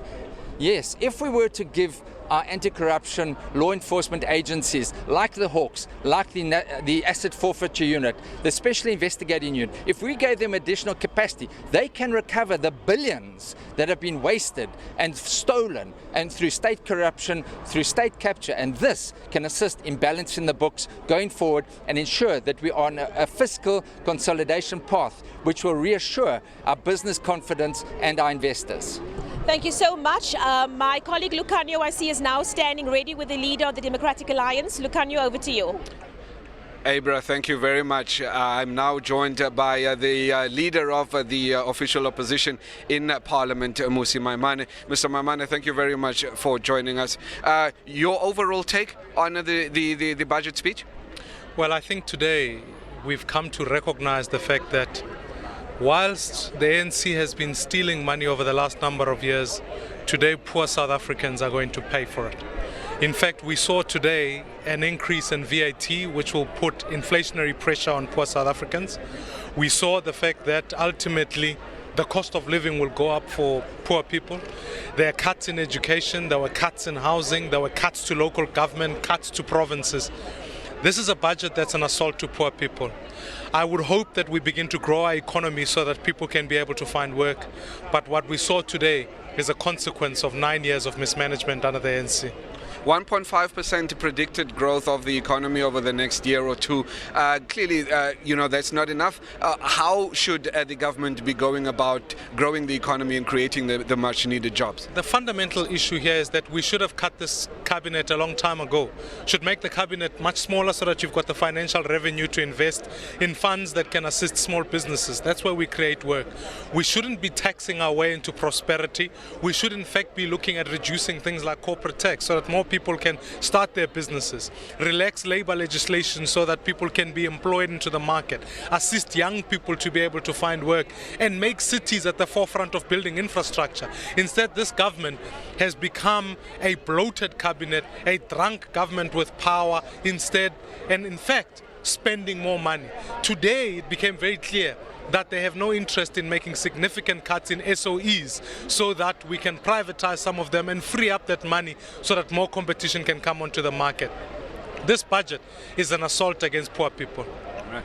Mr. Musi Maimane, the leader of the official opposition in Parliament, which is of course the Democratic Alliance, in essence stating how very dissatisfied his party is with the budget that was delivered shortly by Mr. Malusi Gigaba. Nompu, from us, for the time being, it's over to you in studio. Thanks very much, Lucanyo. Well, I'm joined in studio by two experts, Yamkela Makupula, she's a public sector partner at PwC, and Rej de Swart, he's executive director of indirect tax at EY, to break down this budget speech that we've just heard. Thank you very much for joining us, both of you. Obviously, VAT went up 1%. Musi Maimane talking about it being devastating for the poor. Your thoughts, please. Well, I think it was expected. I think when we went into the budget, we realized that we're not going to walk out here feeling happy about the impact that the budget's going to have on ordinary citizens. And I think a lot of people expected the VAT rate increase. That was the easiest tax with the biggest amount of revenue that we can collect in a short term. The unfortunate thing of increasing VAT is obviously the negative effect that it has on the poor. I think what we need to realize is that this was the last tax that we could increase, the last in the line. By increasing VAT, we basically recognize that there's no other tax that we can increase, which in the short term would give the necessary revenue. I'm sure the government would not take the step if there was any other options available. This tells me that sufficient revenue could not be released by cutting expenses or by increasing any of the other taxes, and that's why we left with an increase of VAT. Yamkela, on the one hand, Treasury. Let me just come back to you. On the one hand, Treasury taking from us in the form of VAT, but from a poorer person's perspective, social grants going up higher than inflation. That's true, and we need to recognize that VAT system is not designed to distribute wealth. It doesn't function in that way. You need to look at the government expense side to see where the balance is. VAT is designed to collect revenue. The expense side is more designed to redistribute wealth. So we also expected that if there's a VAT rate increase, it will be offset by a higher than inflation adjustment to social grants. I think that's the one side which brings some alleviation to the poor, but the other side that we should not forget is the free education. That's also a part and parcel of how we're going to alleviate the tax burden on the poor. Indeed. And then, Yamkela, I come to you now. Now, it was quite positive that the growth forecast has been revised upwards, but of course, above 1% is really not much to dent unemployment. Your thoughts? Well, if you look at the reason why there's some sort of positivity, first of all, is the fact that for the first time in a really long time, I could say 10 years, there's this investor confidence that we're seeing, there's business confidence that we're seeing. So if we continue being consistent in solving some of the issues that, for instance, came from the rating agencies, like political instability, which we seem to be getting there. I'm not saying we're there yet, but the fact that we delivered a decent budget speech today with just a few disturbances, it means that we're getting there. The fact that the SONA was, you saw everybody smiling and clapping. So from a political perspective, we're getting there. And then the governance issues, that the rating agencies had looked at to say this is one of the issues that you're having in South Africa from an accountability perspective, looking at the SOEs and all of that. So if you listen to the minister and the president, they're both talking about addressing those things. Of course, now we need implementable plans to get that. But ESCOM already, we're seeing positivity, as you heard the minister, speaking on some of the things that have happened from an ESCOM perspective. So I guess what I'm trying to get to is, because there's certain changes that are happening, I see that our growth will get better and better. I don't see us going back. Yeah. Reg, Yamkela touches on the SOEs. I just got a sense that there was not a solid statement on the SOEs. There are various things that government can do. They can assist SOEs with some finance by selling off some assets. They're looking at properties to sell off. Or they can look at partial equity, part equity by the private sector in some of those SOEs. But it's sort of like wishy-washy. Did you get a concrete sense of what government wants to do with SOEs? I agree. I didn't get in the budget speech any concrete message of what's going to happen from a budget perspective regarding SOEs. I think much more was said in the State of the Nation address last Friday, where clearly government is going to address lack of governance in state-owned enterprises. But in the budget speech, there's not something concrete that came through. Yamkela, I thought it was very positive, all of the initiatives that were coming in terms of incentives for the manufacturing sector, for industrial incentives, incentives for small business, investing in the youth and all of that. Is this more of the same? Have we seen this before, or is it different? Is it more intense and a bit more, does it look more concrete than previously? Well, we've seen this before, but then I would say that, and I mean, I know you said this morning that I'm always so positive, but I think we're in the new era, because if you look at some of the things that government has done from attracting investment in South Africa, go and look at Invest SA. The fact that, they're able to cater for you as an investor in South Africa, and it's a one-stop show. That's where you get to do everything. So for SMMEs, for youth and all that, for the first time, they'll get an opportunity to be exposed in these investors that are coming into the country.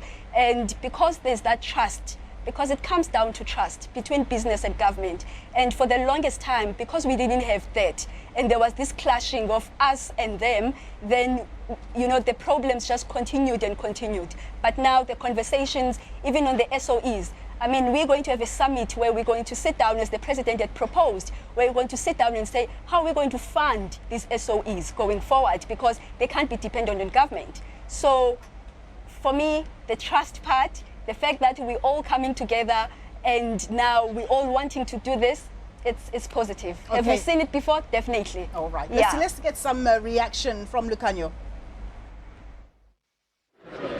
Thank you very much, Nompo. I am now joined by the leader of the IFP, Prince Mangosuthu Buthelezi. Sir, thank you so very much for joining us. Just your overall impression of the speech given by the minister.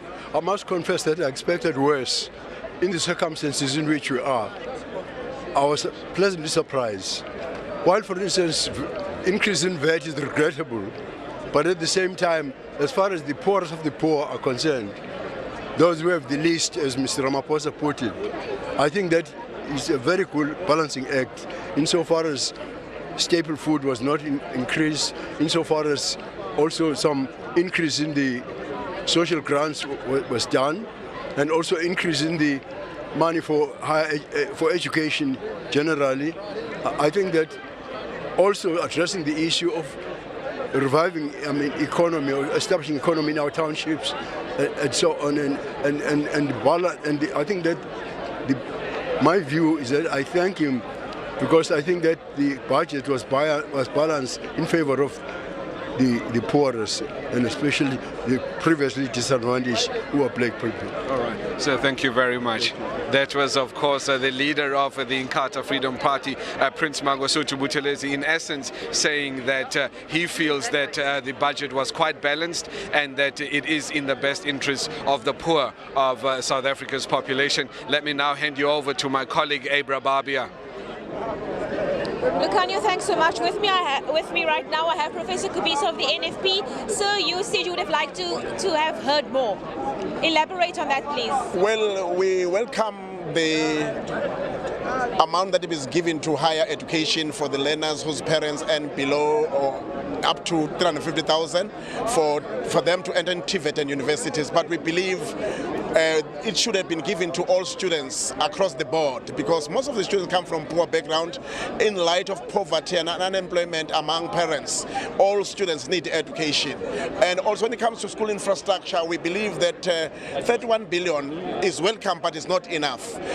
When it comes to the issue of job creation, we believe that more should have been given to ensure that more of our youth and more of our women are able to create jobs and become entrepreneurs.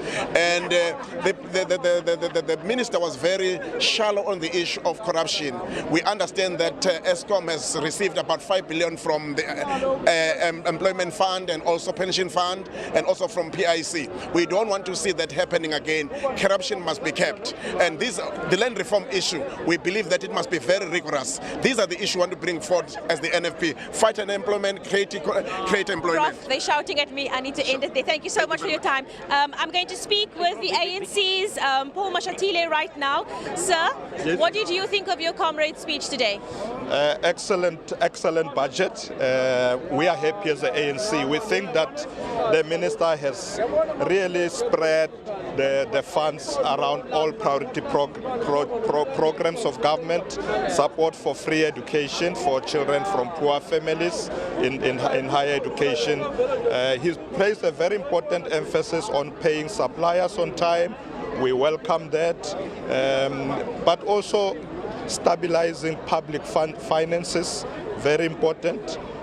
Even with the increase of VAT, he made it clear that his zero-rate basic foodstuff and increased social grant to mitigate for poor people and not to be hard hit. So it was really a good balancing act, and we are very happy. There's already confidence from investors. The return of Old Mutual from London to JSC indicates that the investors are now very confident to come back to this country and invest. Thank you so much for your time, Mr. Mashatile. Lucanio, I think it's back over to you now. Abra, thank you very much. I'm now joined by the Chief Whip of the United Democratic Movement, Mr. Ngabayom Zikwankwa. So when we spoke earlier on this morning, you said that touching the issue of VAT is a no-no. But then again, the minister then went ahead and did just that. Your response? Well, Lucanio, I think where we should start as a party is that it was unfortunate that President Ramaphosa allowed an incontinent accomplice in the present looting of state resources by President Zuma to address us today. But insofar as the matter around value-added tax is concerned, well, bitterly disappointed. We think that they used it as a soft target because they don't want to upset the private sector. Look, in the past, we spoke about the only reason why the CIT was reduced was so that you could incentivize the private sector to plow more resources into the economy, more money into the economy. They paid that with an investment strike. How sure are we that they're not going to do that? But I think the other issue which is very critical here is that we should all be seen to be making sacrifices in order to get the country out of the situation it finds itself in. We should not be taking money from the poor in order to generate revenue for the fiscals, in order for the government to be able to do its work. But I think where we must compliment them is around the resources that they've allocated, albeit, although they are not enough at the present moment, resources that they are beginning to allocate towards funding free higher education. I think that is very critical. But I think what we should do then as political parties here in Parliament is to check, especially the UDM, that's what we're going to do. The 85 billion rand saving that they are talking about, we're going to see whether that is not going to affect service delivery, whether it's going to be done in a way that does not affect frontline services in the system and in government in general. All right, thank you very much. Mr. Ngabayom Zikwankwa there, who is the Chief Whip of the UDM. Let me now quickly cross you over to my colleague Abra Babia, who's standing by. Lukanyo, thanks so much. I'm now going to speak to Mr. Lulama Chahisa, an MP in Parliament for the AIC. Mr. Chahisa, what were your thoughts on the speech today? Are you happy with what you heard? Yeah, very much happy, because his budget speech is in line with the State of the Nation address. We were looking to so many issues like free education, health and social services, social department. Those issues have been touched.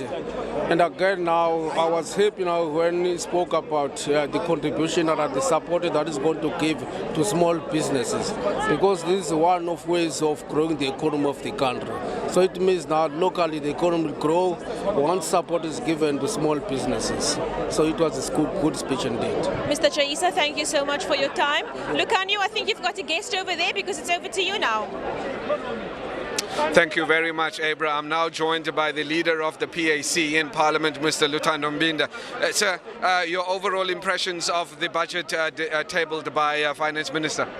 To us, I think it's like a cut and paste. I don't see anything that will at least benefit the marginalized masses of this country. Yeah, and then more especially this issue about the increase in VAT, I must say, to me, it is like an attack to the masses of this country. I don't even understand when he is saying only the highest bracket earners, the 80% will be affected. The VAT is VAT, and I think the entire tax system in this country, it needs to be overhauled, because we are just the most expensive. I mean, if you remember when GST was introduced by the then corrupt regime, apartheid regime, you see, we were told that it's not going to be there for long. So again, the other issue that is concerning me is the slow pace, more especially in the land reform, the transfer of land. Because today is mentioning about 2,800. There is quite a lot of people that are still queuing, at least so that they can have access to the land of their own ancestors. All right. Thank you very much, sir. Luthando Mbinda there, who is the leader of the PAC here in government. It's over to you in studio now, Nompo. Thanks very much, Lukanyo. Well, I continue in conversation with my experts. Yamkela, very good news in terms of the free tertiary education. In the short term, it means obviously a lot of money, but long term, it means more of our people getting educated and having a better prospect in terms of the future. Exactly, and I mean that's what we've been looking for the past 23 years. So I'm really commending them for finally making this difficult decision, because you know it's always been the fact that where is that money going to come from? Hence, the VAT decision had to be made. So I'm very happy about that decision. I think that we are on the right track, but then now we need to go back and look at issues of corruption. We need to go back, look, because you know this is going to increase year by year. So how do we make sure that we maintain the standard that we've set by making sure that you know we decrease our spending as government? We make sure that we clean up our SOEs and all that, so that we can make more money to redirect it to higher education, NHI and other things. Yeah. Reg, with this good news around the free tertiary education, are there not any risks though? Because as each year passes, that figure is going to rise. And if economic growth doesn't grow in tandem, isn't there a danger that we could, you know, run over a fiscal cliff? Absolutely. I think the danger exists. If I recall correctly, it was mentioned that an extra 57 billion was allocated to higher education, which I assume mainly funds the free higher education. And that's a significant amount. And yes, it's phased over a 5-year period. So for the coming year, it's only for first-year students. I think the reality of where we are from a tax perspective is, like I said earlier, there's not much more that we can do. The last tax that we could turn to was VAT with an increase of 1%. I don't see them doing that again in the following year. Yeah. I think this was now it. And for us to continue and to be sustainable economy, the economy needs to grow. That's the reality that we are facing with now. All right. Well, I'm going to leave it there with both of you. Thank you very much. That was Yamkela Makupula, Public Sector Partner at PwC, and Rej de Swart, Executive Director of Indirect Tax at EY. Let's cross over now to Abra. Do you get the commission for speaking to many people? With me right now, the Deputy Minister for Rural Development, BC Squasha. Deputy, thank you so much for speaking with us. The Minister focused on the fast tracking of land redistribution. Can you speak to us about that, please? Yes, I think that I'm very excited. The budget was a fairly balanced one, but as someone who is in rural development and land reform, I'm excited about the money that he has indicated he would be giving to us so that we finish the restitution, the more than 2,861 claims that are outstanding. We will use that money to settle those claims so that we can now be able to have complied with the Constitutional Court ruling so that we can be able to deal with this particular challenge. Because remember, the issue of restitution has everything to do with redress. So I'm very excited. But I'm also excited about how the minister has spoken in favor of the most vulnerable and poor people.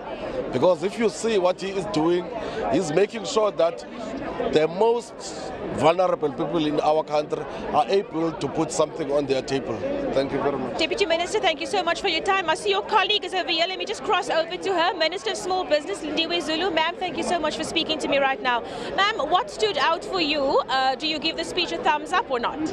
Of course I give the speech a thumbs up. If everything around small and medium enterprises was given so much attention and repeated so many times with very specific proposals that were made before now being endorsed, there's no way I wouldn't be happy with the budget speech. I'm very happy with it. It's not yet exactly where we would like it to be, considering the fact that, of course, we're coming out of a very difficult situation from an economic growth point of view. But what the minister tabulated there from the special fund that is going to be for startups, it's thumbs up. From the private sector initiative also, it's thumbs up. From the 30-day payment which needs to be done and the proposals of how to deal with it, it's thumbs up. But basically, I feel that the entire budget speaks to small and medium enterprises. I think the challenge for me as a Minister of Small Business Development is how do we ensure that your SMMEs are able to access what was spoken to here. You make sure that they are ready for the opportunities that are being presented to them. That's our job as a government department. But also the minister clearly indicated that there's a need for us to make sure that our institutions respond quickly to the needs of small and medium enterprises. So generally, I'm happy with the budget. Minister Zulu, thank you so much for your time. Lucanio, I'm now handing over to you.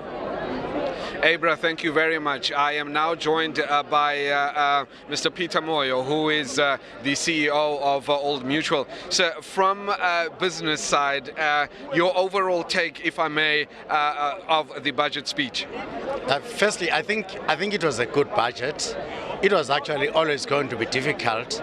The minister did say that it's a tough budget, but it is actually one that will build on hope.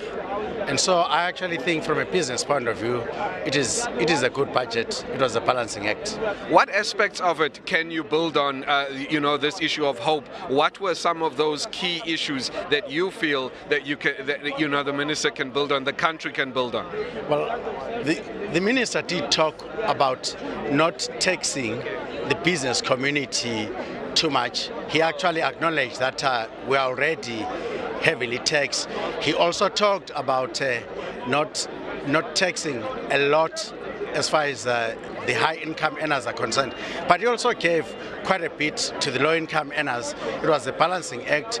He talked quite a lot about giving something towards education, which was very, very significant. He also talked about lifting the lot of the vulnerable people. So there was actually quite a lot in the budget. Certainly, if I look at it from an All Mutual's perspective, I was actually quite encouraged that he does understand that the coming back of All Mutual to South Africa is a very, very important thing for our country. It was also important for us that he actually talked about the continuation of the retirement reform process. So all those things were actually quite important for us. All right, sir, thank you very much. That was Mr. Peter Moyo, who is the CEO of Old Mutual. It's basically saying that it was a fine balancing act, but according to him, the minister struck all the right notes. Let me now hand you over back to studio with Nompumelelo. Thanks very much, Lucanio. Well, I'm joined in studio by Matthew Parks. He's from COSATU. Thanks for joining us, sir. Your immediate reaction to the VAT increase of 1%? Sure, look, we're quite disappointed. Basically, the minister's trying to balance the budget on the backs of working class people. 1% VAT hits the poorest the most. In addition, he's also not increasing their tax brackets for inflation. So it's a double tax on the poor. So it's good not to touch company tax and the rich, but you're basically balancing the budget on the backs of the working class. What he said, though, is that he's adjusted the tax bracket more for people who are on lower incomes than those who are on higher incomes to sort of mitigate that increase in VAT. And in terms of the social grants as well, they've increased those by more than the inflation rate. Sure. Look, most people are not on social grants. Your nurses, your teachers, your police officers not on social grants. Your ShopRite cashier isn't on a social grant. And the tax bracket adjustments are actually about 3% each, even for the bottom 3 income groups. So that's below inflation. So basically you got your increase this year, but most of it's going to the tax man. And it's not workers who are responsible for looting or for the pillaging of the state budget. It's the friends of the former president, it's cabinet ministers, it's the leadership of the parastatals. So they're allowed to loot. The Auditor General talked about 64 billion rand that was wasted. The Hawks have identified about 50 billion rand of stolen assets. Yet we're resolving that by increasing VAT and income tax for the poor. And also we're freezing public service vacancies, or really squeezing the poor who didn't loot anything. And we're allowing the Guptas and all their friends to enjoy life, go off into Dubai in the sunset, and we'll tell the poor to behave properly. What do you say to analysts who say that the current public sector wage bill is out of control and accounts for about 40% of government spending and is not sustainable? Sure. No, look, it's not out of control. In any organization, about half the money you have will be spent on salaries. One of the things government had to do was to address the apartheid wage gap. They increased the police, the nursing, teachers' posts quite a bit in the past 10 years, and those are posts you need to have, unless we say we're comfortable with high levels of crime and so on. But also the real looting of the state is in the parastatals. If you've looted 100 billion rand in 1 year in the parastatals, that's where the fat is. And if we want to reduce the wage gap or the public service wage bill, let's cut the cabinet posts. You have 78 ministers and deputy ministers. You have 90 MECs. You have almost 300 mayors. You have CEOs of the public sector agencies who make 3 million, 8 million, 10 million a year. Yet we want to blame the nurse who pulls in 200,000 rand a year. So it sounds a bit unfair and a bit unsympathetic to us. I take your point. We'll talk further. Let's go back to Abra. Nompu, thank you so much. I'm now going to speak to Azania Matewane. Sir, can you first of all just please remind us who you represent? Azania Matewane from Black Wealth Foundation, the Deputy Chairperson. Sir, since I've been speaking to people today, everybody's been complaining about the VAT announcement, but you actually have a flip side to that announcement. Look, in terms of what has been mentioned by the Minister, you must look at the issue of first of all, when you mentioned around the issues of the syntax and around the issue of the basic commodities, the issues like brown bread, milk, there's no major adjustments on those in terms of those things. Those are the issues that are being utilized. Those are the commodities that are being utilized by poorest of the poor. But then when it comes to issues of the VAT, the majority of people that are going to be suffering from, not even really suffering, but having an impact on it, it's going to be, the middle class and the rich. So there's not really an impact that is going to be negative impact on the bottom end of the market. So really the issue of the adjustment of the value-added tax is not that bad. Also noting the fact that in terms of our implementation, we had expected that the adjustment is going to be 2 basis points, meaning that 2% is going to be about 16%. But now it has been adjusted by 1%, meaning that it's sitting at 15%. So we're expecting that at least the impact of it is not going to be major. Mr. Matiwani, thank you so much for your time, sir. Lucanio, I'm now going to hand back over to you. Abra, thank you very much. I am now joined by George Sibulela, who is the Secretary General of the Black Business Council. Mr. Sibulela, your overall impression of the budget? Look, the budget, the minister was very much under pressure if you take into consideration where the South African fiscal situation is. If you recall that there was a huge gap of 50 billion rand in terms of the collection from the SARS. The second thing is there was no way he can get revenue other than increasing one way some of the taxes. And what he has tried under difficult conditions, the 1% VAT, there was no way, the levy, the fuel levy, this was really the great opportunity to raise some form of capital in order to try and rebalance the huge debt that South Africa has. All right. How do you think he did in that balancing act? Is it good enough for the Black Business Council? Look, it's not good enough because it still costs us money, but because of the economy of the country. I mean, you know for a fact that, for example, the SOEs guarantees on funding the, to supporting the SOEs. The government is highly exposed with about 220 billion rand on guarantees. If you don't reduce that exposure for the SOEs to become independent, it becomes quite difficult for funding of those SOEs. Now it's about time that those SOEs must be able to fund themselves. What is exciting for us is the 30-day payment for the suppliers, which the majority are the small businesses. The second thing is, which I thought is very critical, is the procurement bill, which we will be coming on in March. For us, it's a success because we have always raised a concern around the triple PFA. Therefore, we say we believe that we are winning the battle. Once we can win that, our members will be able to achieve the success they're looking for. All right, sir, thank you very much. We really do appreciate your time. That was Mr. George Sibulela, who is the Secretary General of the Black Business Council. Nompu, it's over to you in studio.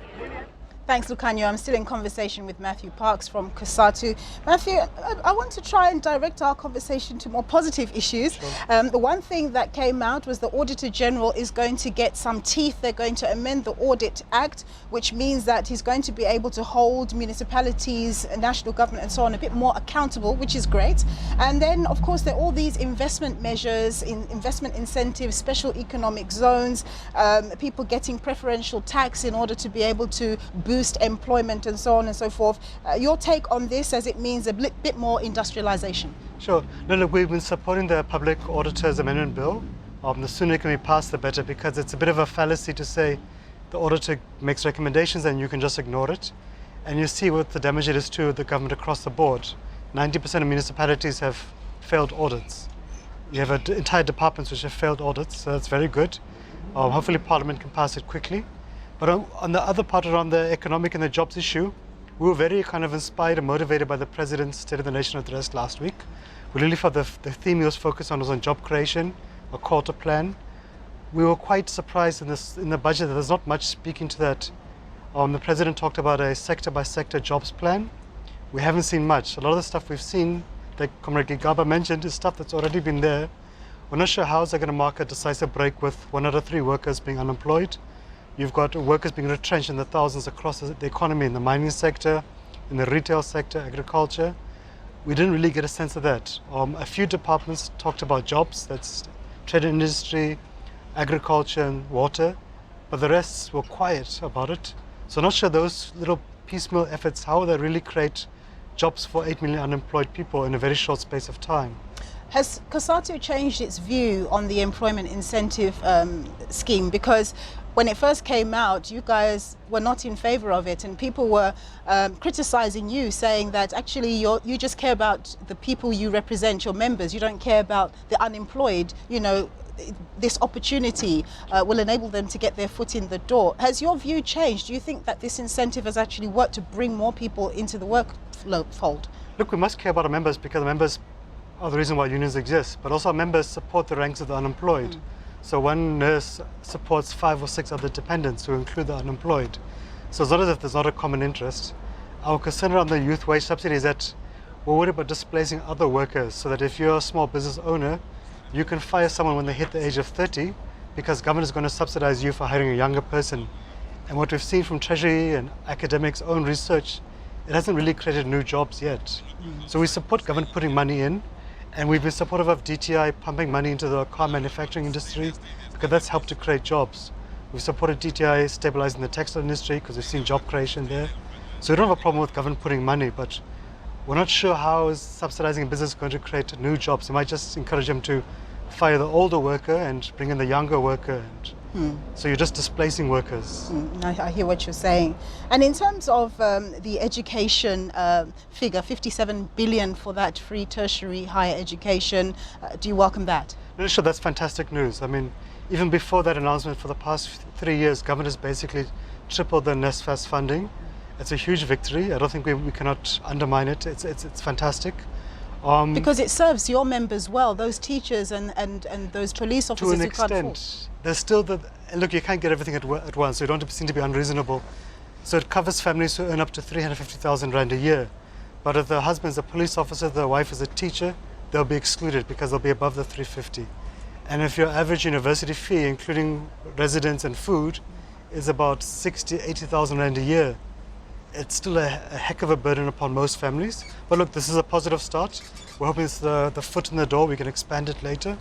Business must come to the party and also match government's contributions. We're glad also he's putting money into the TVET colleges as well to assist others who can't make it into university. So really, it is fantastic news on that front. That one we must really praise government, but we wanted to see it go further because your nurses, your police officers, your public servants will be excluded. But there is some positive news because we've had some good engagements with the PIC to see how can the PIC assist civil servants with tertiary funding for their children as a contribution as well to it. Were you one of the unions that complained about PIC funding ESCOM? Yes, no, we said, look, yes and no. We said, look, you can't use the PIC to bail out corrupt looting of the state-owned enterprises. So we have been engaging with Parliament, and there's been some good progress about a new bill to protect the PIC from looting, make sure the unions sit on the board. There must be clear lines of accountability to Parliament, to the GEPF, to the unions, etc. A minister mustn't have a blank check to just tell the PIC what to do. At the same time, we say, look, you must have a forensic audit of the parastatals, do lifestyle audits, call in the police, account for every cent and recover those monies which are stolen, fire those who have looted it. But on the same time, we couldn't allow ESCOM to collapse. There are 47,000 workers at ESCOM.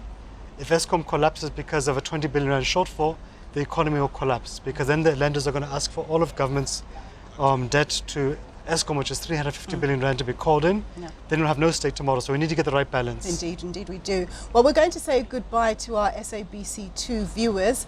This is the end of our broadcast on this channel, but we continue on channel 404.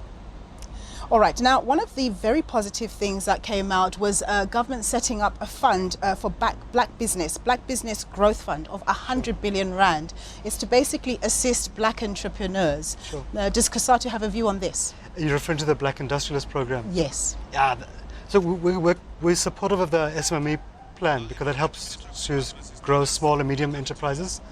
We're not so infatuated with creating 100 black industrialists because to us that sounds you're just creating 100 rich people. We're not sure what's the real value added. We do support government pumping in money to boost the industrialization of the economy, especially in textiles, in renewable energy, in water, in clothing, in furniture, forestry, so on. But the kind of fixation with creating 100 rich people, that to us is a bit of a contradiction. Our members are poor, they don't care about 100 rich people, especially if there's government money going to bail them out. I hear you. Well, we're going to cross quickly to Lucanyo. Thank you very much, Nompumelelo. I am now joined by Mr. Mike Brown, who is the Chief Executive of Nedbank. Mr. Brown, your overall impressions of the budget? So I think the Minister did a reasonable job of starting to plug some of the really big holes that have emerged in government's accounts.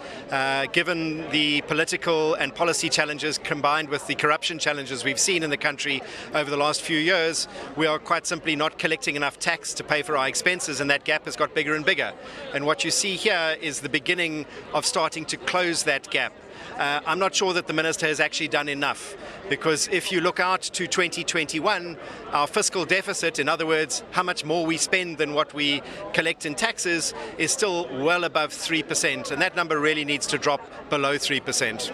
Off air, we spoke very briefly about some of the structural reforms that the Minister will need to tackle. Just highlight one or two key issues that needs to be addressed immediately. So look, I think in the short term we are going to get a boost to growth and therefore government revenue purely through the extra confidence that's come into the South African economy in the last couple of weeks. But over the longer term, we most definitely have to properly address the structural challenges in our state-owned enterprises. We've started with governance, but we need to move on to the business models and the funding of those. We very definitely need to address issues like the mining charter. And then I think over the longer term, we need to make sure that we are able to provide people with a much higher quality of education than we currently do. All right. Thank you very much, Mr. Brown.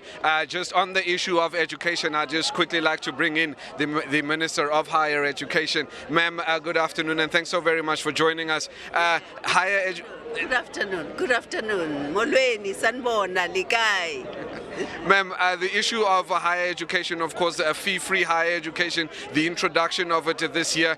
Your impressions, what do you make of that? Well, it's a great speech because it shows the realization of the importance of knowledge economy, also the skills for the economy. We cannot achieve those without a significant budget.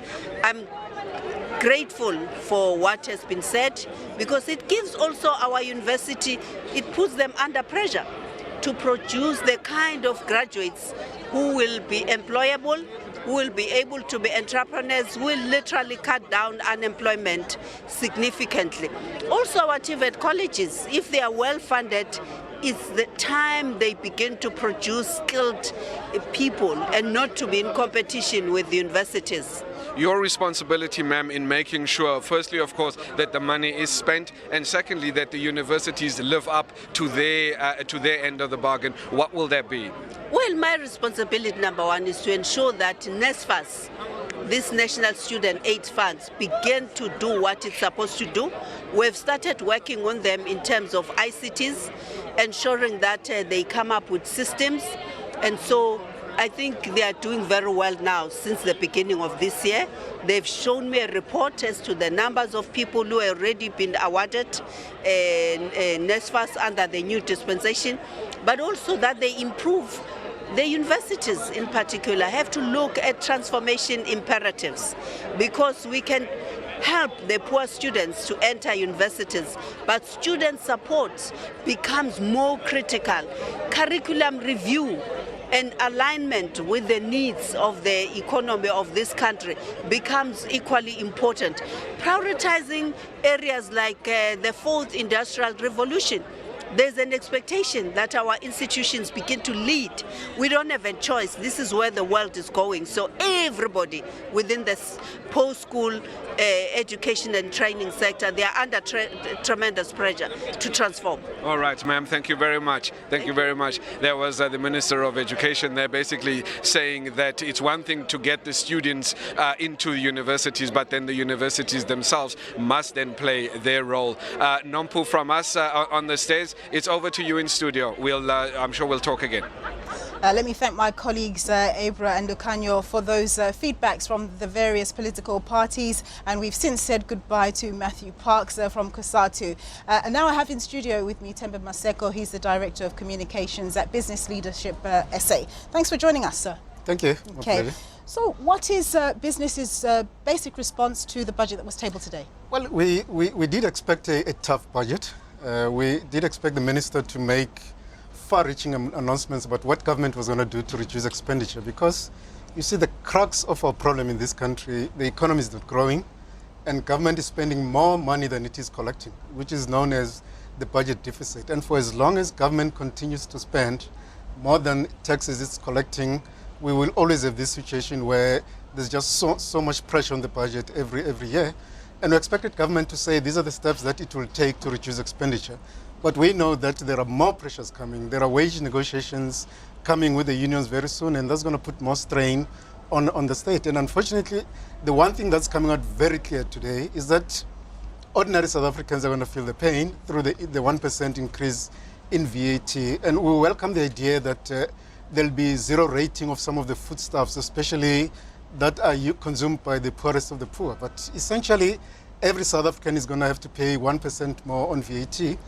But we expected government to demonstrate in greater terms. These are the steps that will be taken to reduce government expenditure. And I don't think that picture came out very clearly today.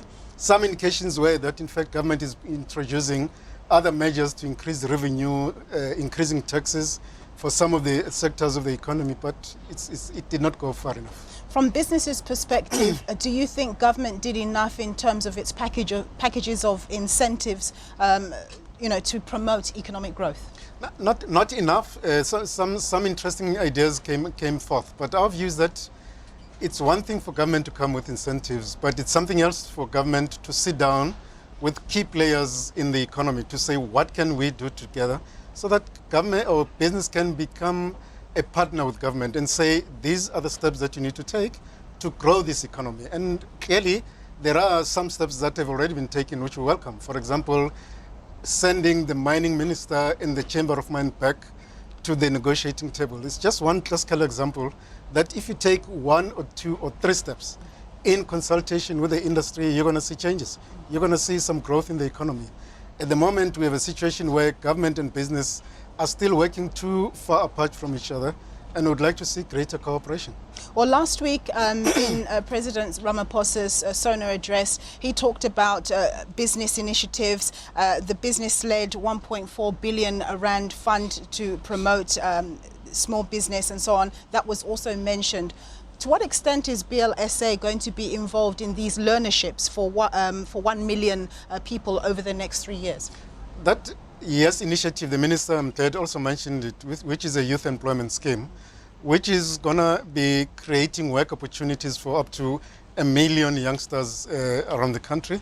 But part of the delay at this stage is that government is not yet come to the party by reformulating the regulations to make sure that some of the companies that are participating in the scheme can get some BE points and in their scorecards, etc., etc. So business is almost ready to implement the scheme, but government has not come to the party to say these are the changes that we're going to put in place. The other big initiative by business is called the SME Fund, which is Small to Medium Enterprises Fund, where business has put aside 1.5 billion rands, and the expectation was that government was going to match that fund so that we can actually support small to medium enterprises through various initiatives and encouraging entrepreneurship. But that program is moving, and we're seeing very little participation from government, which underscores the point that there's a need for government not just to say, but to be committed and be seen to be working with business to make sure that some of these projects can be implemented, because business is almost ready for implementation. Well, let's hope that that communication is solidified.